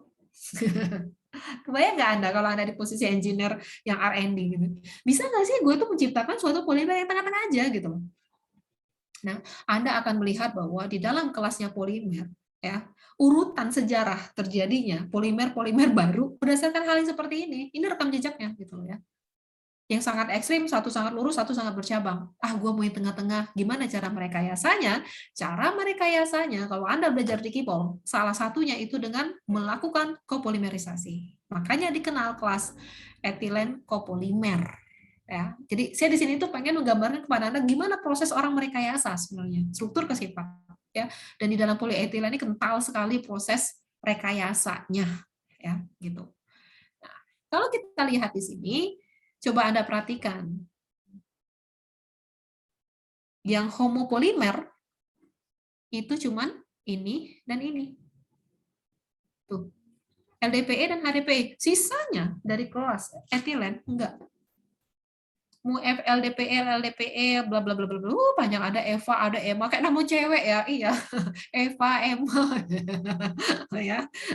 Jadi etilen vinyl asetat, Emma, etilen methachloric acid, Evo, tapi Anda harus tahu ini bukan banget Eva ini ya. Ya. Jadi kalau Anda lihat di sini, yang murni homopolimer itu hanya LDPE dan HDPE, sisanya orang merekayasa menjadi copolimer. Kenapa direkayasa? Kenapa dijadikan komonomer itu karena copolimer, karena mereka mau merekayasa struktur. Dari struktur ke sifat. Dari sifat ke performance. Logikanya gitu doang, ya. Oke, kita lihat. Copolimer salah satu yang paling beken untuk menjembatani antara HDPE dan LDPE itu adalah LLDPE. Sekarang coba saya pengen Anda pakai logikanya. Kalau Anda lihat LLDPE, menurut Anda, orang merekayasa ini supaya mendekati siapa sebenarnya? Atau lebih mirip dengan siapa? Ayo. HDPE ya, Bu. Hah? Kenapa Benin itu? HDPE ya, Bu. H atau L? H. Kenapa Anda berpikiran seperti itu? Karena saya mikirnya dia pengen buat linear tuh supaya kuat, Bu. Terus jadi ya mungkin bisa lebih close pack gitu mungkin ya, tapi dia tetap low density gitu, jadi kayak gabungan antar dua-duanya gitu, Bu, sama HDPE LDPE. Kenapa sih dia pengen mendekati HDPE, Ben? Kalau saya pikir sih dari saya menjawabnya dari segi kekuatan sih, Bu. Kenapa? Kalau Anda yang akan merekayasa gitu ya, Anda membuat LLDPE, linear low density polyethylene. Anda udah benar tuh kata kunci linear. Artinya kan dia ingin mendekati linear ya. Dia ingin mendekati HDPE kan dengan cara mereduksi branch-nya gitu. Tapi sebenarnya kenapa dia pengen mendekati HDPE tadi? Kalau saya mikirnya, kalau saya yang buat ya Bu ya, saya mikirnya saya pengen nyari kuatnya aja sih Bu, tapi low density, jadi dia tetap mungkin ya Bu ya, mungkin tetap enteng gitu mungkin Bu. Ya. Oke, berarti Anda berpikir, gue nggak mau nih, dia tetap kuat, lebih kuat daripada LDPE gitu, tapi tetap ada sisi transparannya, fleksibelnya gitu kan, uletnya, ya nggak? Iya, kurang lebih seperti itu Bu. Good ya. Jadi Anda lihat ya, Anda aja dengan melihat ini kan sudah bisa menebak orang merekayasa apa gitu loh ya. Dan memang begitu gitu loh ya. Bisa nggak sih dikurangin cabangnya? Karena ini kan cabang bercabang. Kenapa dikurangin cabangnya gitu? Supaya dia agak lebih close pack lah gitu. Supaya agak lebih bisa lebih kristalin dan tanda kutip gitu loh ya. Tetapi dengan tidak mengurangi keuletannya gitu. Kurangin Nah, gimana cara kuranginnya? Itulah dengan monomer. Kalau Anda sudah pernah ingat mata kuliah Kipol, komonomer kenapa ditambahkan? Anda coba cek lagi di Kipol. Apa efeknya terhadap struktur? Itu makanya dasar itu pasti Kipol. Ini tuh sudah ranah rekayasa struktur. Dasarnya Kipol, makanya Anda baca lagi ya. Oke. LLDPE. Ini salah satu yang beken dan dia berusaha mendekati HDPE tanpa meninggalkan keuletan dari LDPE. Menarik banget ini ya, dan banyak banget ini sekarang udah dipakai ya. Nah, di sini memang dia tetap polimerisasi masih adisi dan di sini dengan etilen atau etan monomer ya, kemudian dengan butan ya, dan sedikit jumlah dari heksan dan oktan. Jadi ini mereka bermain-mainnya di sini ya, dikit-dikit aja, tetap etana itu tetap gitu ya, tapi ada masukin sedikit heksan atau oktan gitu, terserah mau yang mana, dengan menggunakan Ziegler-Natta atau metallosense katalis. Ya, katalisnya tetap ini. Dan kemudian biasanya kalau ditanya, jadi sebenarnya yang mana Bu komonomer yang sering dipakai selain etilen gitu loh ya? Butan, 1, heksan, oktan. 3 ini ya. Kalau nggak butan, heksan, oktan. Ini ya untuk komonomer supaya apa? Ngereduksi itu tadi, ngereduksi cabang. Ya, nah biasanya kalau pakai komonomer butan, heksan dan oktan ini biasanya dia akan menghasilkan cabang yang lebih pendek dari sini, itu caranya. Ya, jadi direkayasa dan biasanya bekerja sama dengan orang kimia sintesis ya, kimia polimer sintesis. Ya, nah di sini dia tidak bisa dengan free radical polimerisasi, nggak bisa, karena kalau free radical itu kan biasanya ngacak kemana-mana gitu loh ya. Makanya itu juga diatur gimana caranya supaya short branch itu dengan melakukan penambahan monomernya diganti jadi komonomer. Kemudian ngaturnya adalah dengan tidak melakukan radikal bebas prosesnya, ya. Dan kemudian di sini konten yang Anda perhatikan dikit aja, 2% sampai 4% molar komonomernya. Jadi kita masih bisa bilang, kenapa sih namanya LLDPE? Artinya kan polietilennya masih dominan. Memang. Jadi adanya komonomer itu hanya untuk merekayasa struktur supaya cabangnya lebih pendek aja atau cabang tidak bercabang. Supaya apa? Supaya dia belitannya itu tidak terlalu panjang lah, atau free volume-nya agak lebih reduce ya. Nah, makanya dia 2 sampai 4 aja, bisa tadi ya, bisa butan, bisa oktan, bisa heksan ya. Itu dan kemudian densitasnya juga turun ya kalau jumlah dari komonomernya naik ya. Itu kan logik ya. Jadi kalau komonomernya tinggi, densitasnya ya turun, ya itu. Dan kemudian juga kalau ditanya strukturnya gimana, hampir sama dengan LDPI, masih bercabang, masih, ya. Dan kemudian tapi masalahnya memang dia branch-nya itu, cabangnya itu lebih uniform, lebih sama panjang. Kalau LDPE itu kan, wah gila, beneran cabang bercabang, wah segala macam gitu ya. Anda aja harus lihat dulu untuk menentukan backbone-nya yang mana. Nah, tetapi LLDPE ini lebih rapi lah istilahnya. Jadi cabangnya itu lebih uniform ya, lebih sama panjang kira-kira seperti itu. Itu ini rekayasa ya. Nah, di sini tetap cabang yang pendek itu memungkinkan dia untuk slide each other ya, tetap aja ya. Kalau LDPE itu dia slip tapi dia entrenchment gitu loh, dia tuh berbelit ya. Tapi di sini agak lebih rapi karena cabangnya itu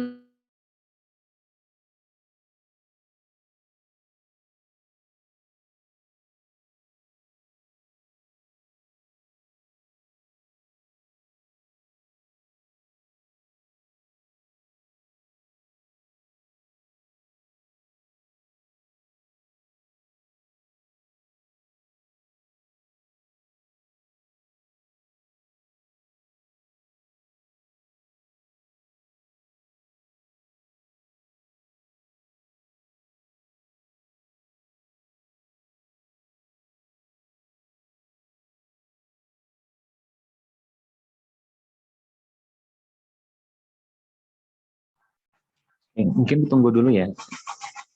Ini bunyinya disconnect kamu sambung internetnya.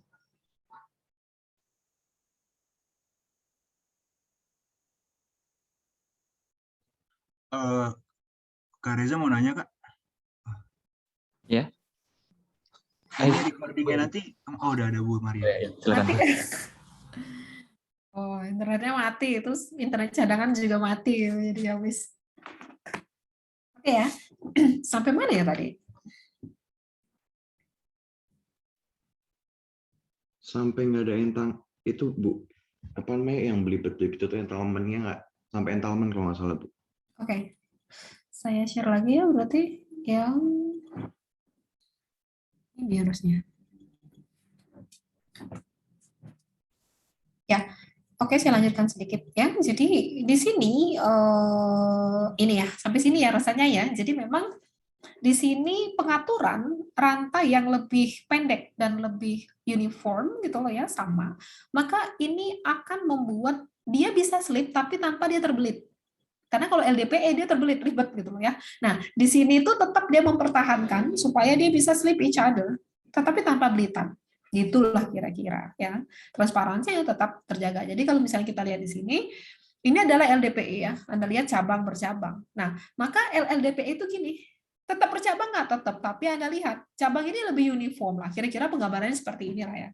Cabangnya itu lebih uniform, dan kalau ada satu lagi rantai di sini, dia tetap aja bisa slip.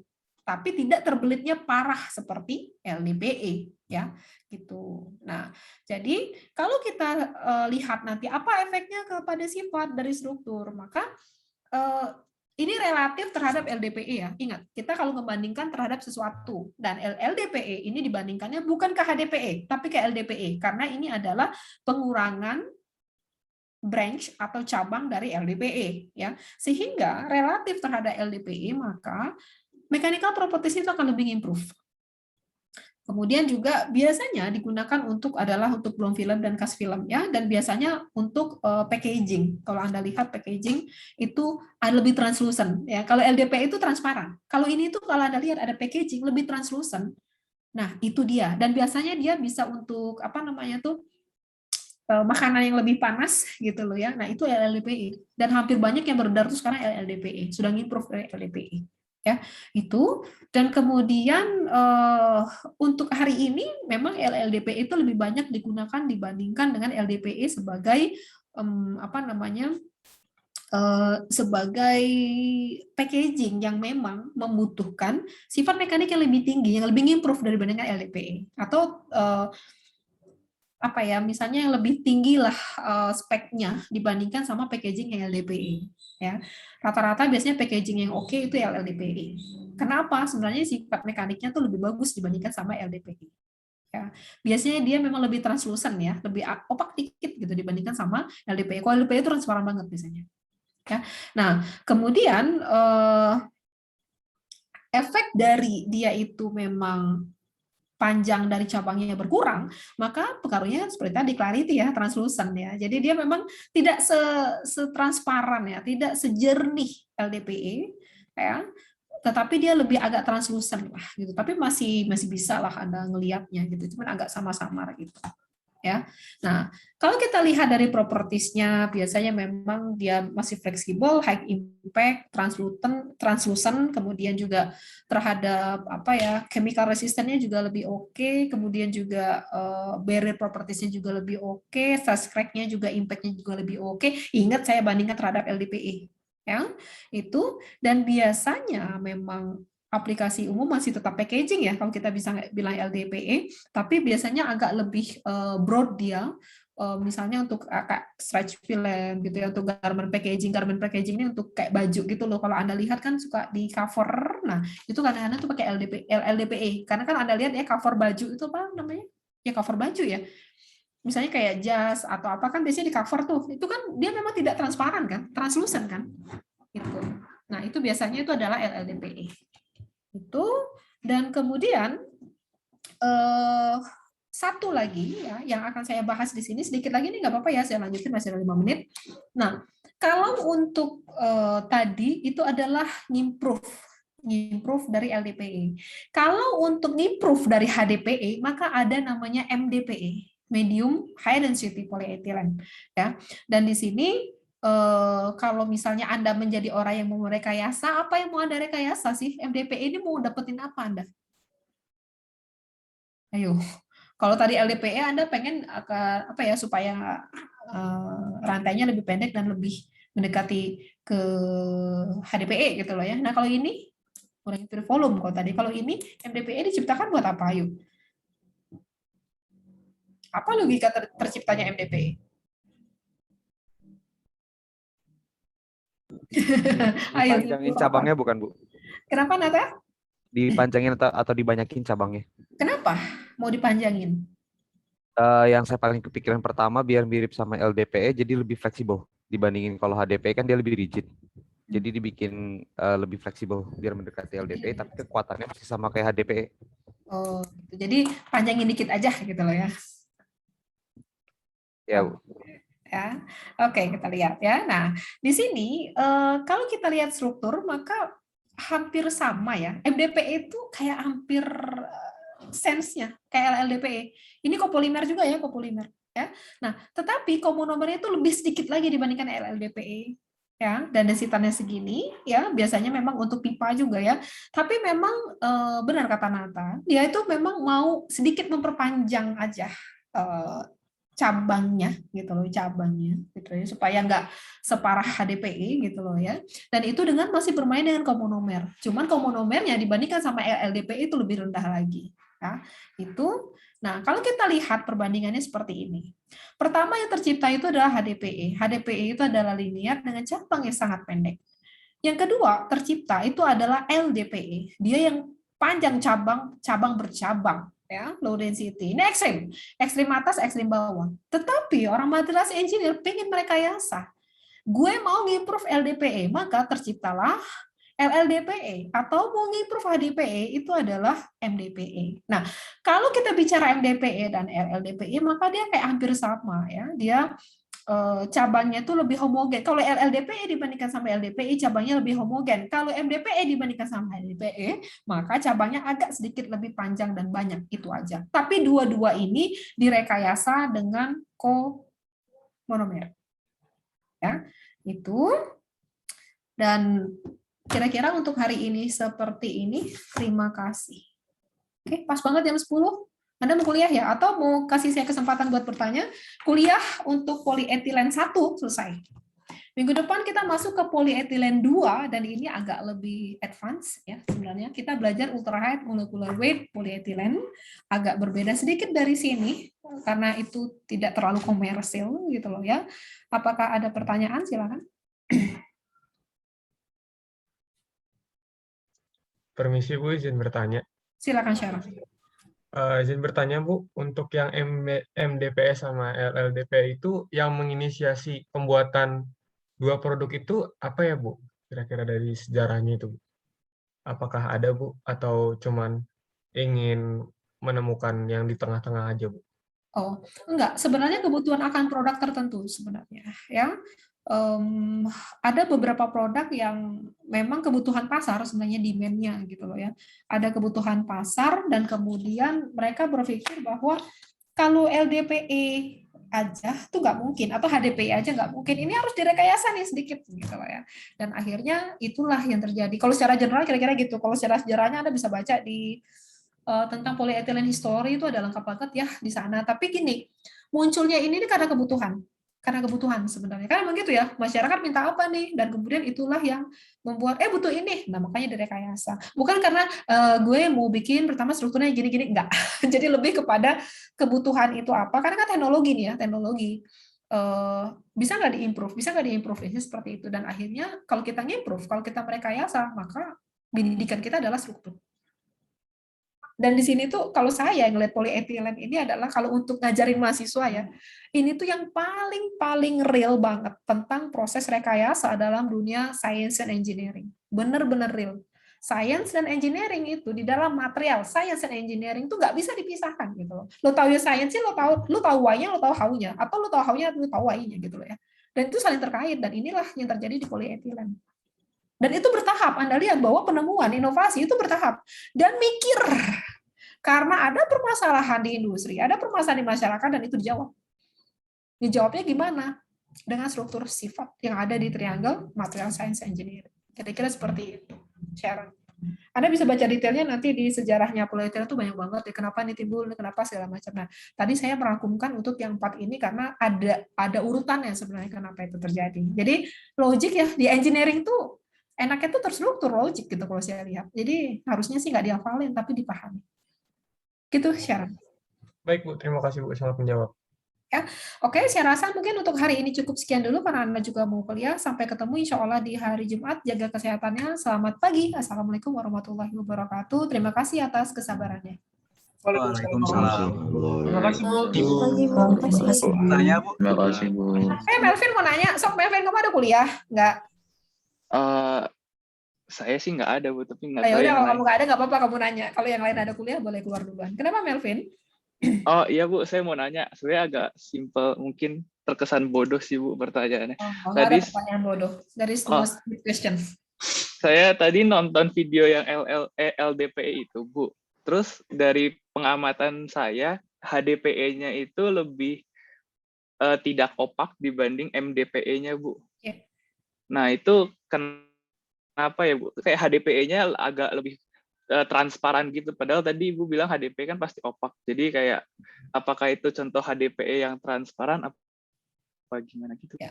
Pertama itu juga saya sempat bertanya ya, kalau tinggal lihat videonya, itu adalah efek kamera, pencahayaan sebenarnya. Itu yang pertama. Ya, kalau pada kenyataannya tidak. Pada kenyataannya tidak. Kemudian yang kedua, masalah ketebalan. Kita harus juga memperkirakan ketebalan, gitu loh ya. Jadi harus sebanding gitu. Tapi gini, kalau misalnya Anda perhatikan, pernah nggak ngelihat kresek HDPE, Melvin? Jadi kalau Anda belanja kayak di ini loh, kalau Anda belanja dulu ketika zamannya Ace Hardware itu masih memberikan plastik, itu kan tebal opak banget ya. Nah itu HDPE itu. Tapi kalau Anda bergeser sedikit ke plastiknya kemasan siapa ya? Supermarket yang biasa lah, mungkin Jogja atau Alfamart ya. Itu tuh agak beda, itu LLDPE itu. Jadi tetap kalau masalah, tapi yang paling khas ya kalau saya ya, kresek HDPE itu opak banget loh, serius. Itu tuh bener, dia opaknya tuh segini gitu. Bener-bener opak itu HDPE, walaupun dia tipis kan. Nah, tapi kalau misalnya, kalau saya lihat di video itu sebenarnya itu adalah efek cahaya ya, efek cahaya video pengambilan, dan kemudian juga kalau kita mau membandingkan masalah opak itu biasanya, karena struktur tuh nggak nipu. Ya, ada beberapa hal. Satu, tingkat kristalinitas. Ya, tingkat kristalinitas itu akan menentukan keopakannya dia. Jelas, itu clear. Yang kedua, ketebalan. Ya, kalau dia lebih tebal, artinya dia stacking di dalam rantai. Itu kan juga lebih tebal, dan itu akan membuat dia lebih opak. Ya, tetapi kalau kita bisa membandingkan apple to apple, maka tetap ya, maksud saya gini, dengan kristalinitas dan segala macam ketebalan dan apa-apa gitu ya, itu tetap kata kuncinya mungkin adalah kristalinitas yang lebih tinggi akan membuat dia lebih opak karena mekanisme clarity itu disebabkan oleh kristal atau amorf, itu aja. Jadi kalau Anda membandingkan clarity, maka lihat kristalinitasnya. Pasti kristalinitas yang lebih tinggi, pasti lebih opak, pasti. Nggak mungkin enggak, itu optical properties gitu. Gitu aja. Jadi kalau kita membandingkan, janganlah misalnya kayak kristalinitas yang rendah ya dari HDPE banding sama LDPE dengan kristalinitas katakanlah gitu yang lebih tinggi gitu. Nggak begitu. Bahkan di dalam HDPE sendiri, begitu Anda membuat kristalinitasnya satu lebih tinggi, satu lebih rendah, yang lebih tinggi pasti lebih opak.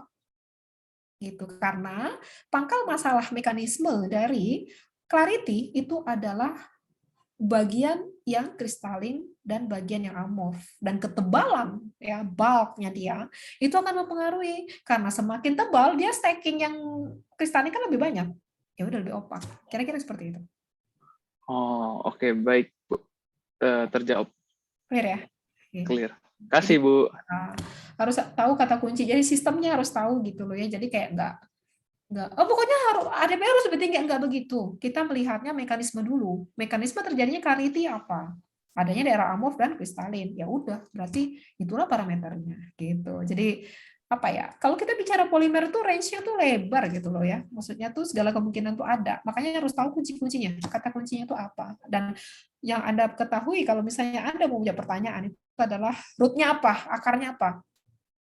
Kalau kita bicara clarity, apa mekanismenya? Dari situlah mulai mengurut untuk menjawabnya. Kira-kira seperti itu, ya. Oh, oke, baik. Siap. Terima kasih, Bu, terjawab. Masih ada mungkin satu pertanyaan lagi, kalau misalnya Anda nggak ada kuliah, silakan. Bu, izin bertanya, Bu. Sudah, oke aja, Bu. Siapa? Nggak apa-apa, nanti aja saya sama Ibu. Bapak silakan. Maya juga. Makasih Mbak Maya. Nanti aja, Bu, saya nggak apa-apa, silakan ikhlas aja. Makasih Mbak. Oh, nggak apa-apa, nanti saya boleh nanya juga. Kalau nggak ada kuliah sih, saya nggak masalah gitu kan. Coba, silakan ikhlas. Ya Bu, kenalin saya Ikhlas Bu. Saya ingin nanya Bu, tadi kan ada MDPE sama LLDPE. Terus saya ngeliat pas slide terakhir Ibu kalau tidak salah, itu strukturnya sama gitu Bu. Kayak bentukan strukturnya sama, itu punya cabang tapi lebih panjang dari HDPE lah gitu. Dan yang saya bingung itu dari segi struktur ada bedanya nggak Bu? Ada. Bedanya itu di mana? Kalau kita bicara tentang MDPE, kalau secara general bentuknya kayak tadi, tapi kalau secara detail, MDPE itu biasanya dia akan lebih panjang dari HDPE. Kalau LDPE lebih pendek, lebih tidak bercabang, cabang yang tidak bercabang dibandingkan sama LDPE gitu. Karena kan dia sangat di-compare-nya sama siapa. Tapi kalau secara general bentuknya kayak gitu. Tapi kalau Anda ngebandingkan LLDPE itu Anda bandingkan sama LDPE bahwa di dalam LLDPE itu cabang tidak bercabang atau lebih homogen dibandingkan sama LDPE. Kalau MDPE Anda bandingkan sama HDPE bahwa dia bercabang lebih panjang dari HDPE gitu. Oh, berarti perbedaan itu tergantung preferensi kita berarti ya, Bu? Benar, referensinya ke sana. Karena MDPE tercipta untuk improve HDPE, LLDPE untuk improve LDPE gitu. Oh, paham. Kalau secara general ya gitu tadi aja gambarnya. Kan aduh gimana cara gue gambar detail susah. Tapi secara general ya strukturnya gitu untuk MDPE dan LDPE, LLDPE.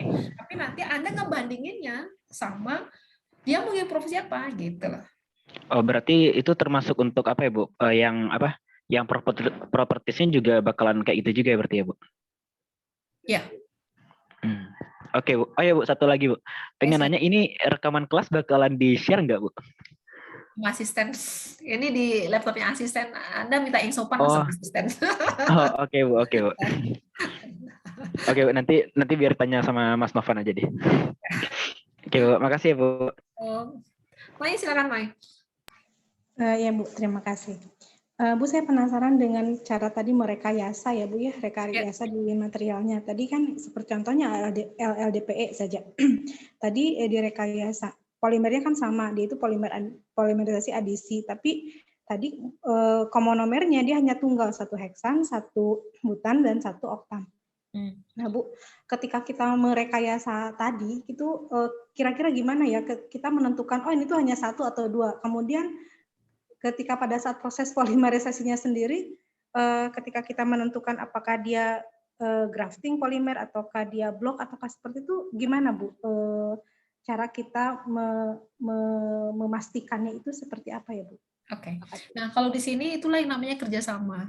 Ya, orang material pesan, gue mau ini ya, rantainya gini. Ngomongnya sama siapa? Sama orang kimia polimer sintesis. Dulu ketika saya di Max Planck ya, ketika saya S3 itu kita punya 5 grup besar. Ya, saya itu di material science and engineering. Jadi saya memang di material dulu waktu di Max Planck ya. Dan itu ada grup sintesisnya, kemudian ada grup physical properties, jadi buat uji-uji, kemudian ada sintesis physical, kemudian ada simulasinya, terus satu di kita itu di material science itu untuk aplikasinya dan beragam gitu loh ya. Jadi kerjasama. Kalau saya waktu itu orang optik ya, karena saya pakai polimer optik. Ngobrol sama orang kimia organik sintesis atau kimia polimer sintesisnya, gue mau struktur seperti ini loh, gimana ya cara buat, lo tahu kan cara buatnya, maksudnya lo bikin nanti gue testing gitu loh. Nah makanya nanti yang menentukan oktan, heksan dan segala macam itu tentu orang sintesisnya, nggak semua orang material. Tapi kita tahu, tapi kita bisa memprediksi kalau cabangnya begini, maka efeknya ke sini propertiesnya. Yang buat siapa? Kerjasama sama orang sintesis. Nah, orang sintesis bagaimana cara ngebuatnya? Karena kebetulan saya juga orang kimia, ya S1 saya kimia, jadi aku tuh kayak tahulah secara general gimana. Maka ilmu yang digunakan tuh dua. Satu termodinamika kimia, yang kedua kinetika kimia.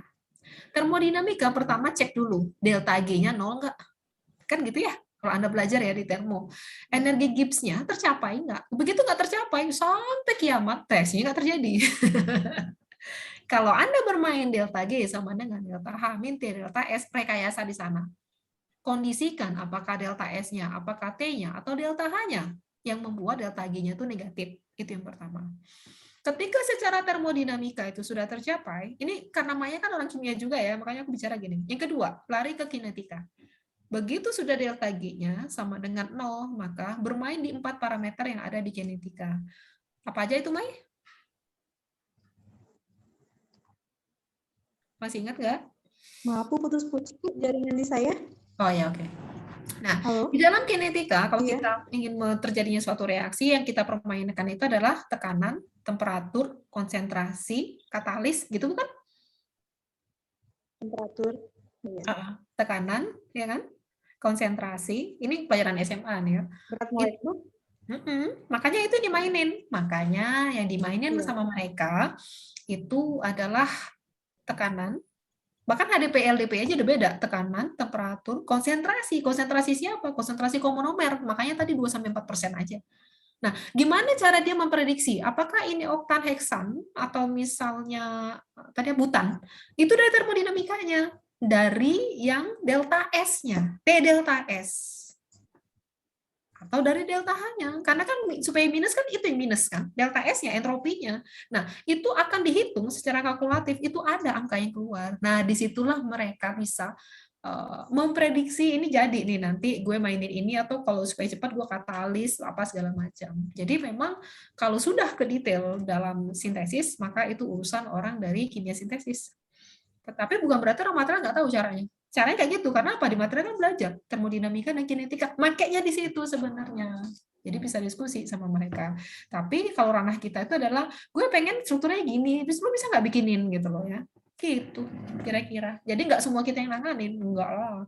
Nanti kalau udah jadi kita kan barang setengah jadi sampai hilir kan. Itu kan orang material kan ya. Tapi kita tahu cara mereka rekayasa struktur itu, yang rekayasa apa? Orang lain. Nggak apa-apa.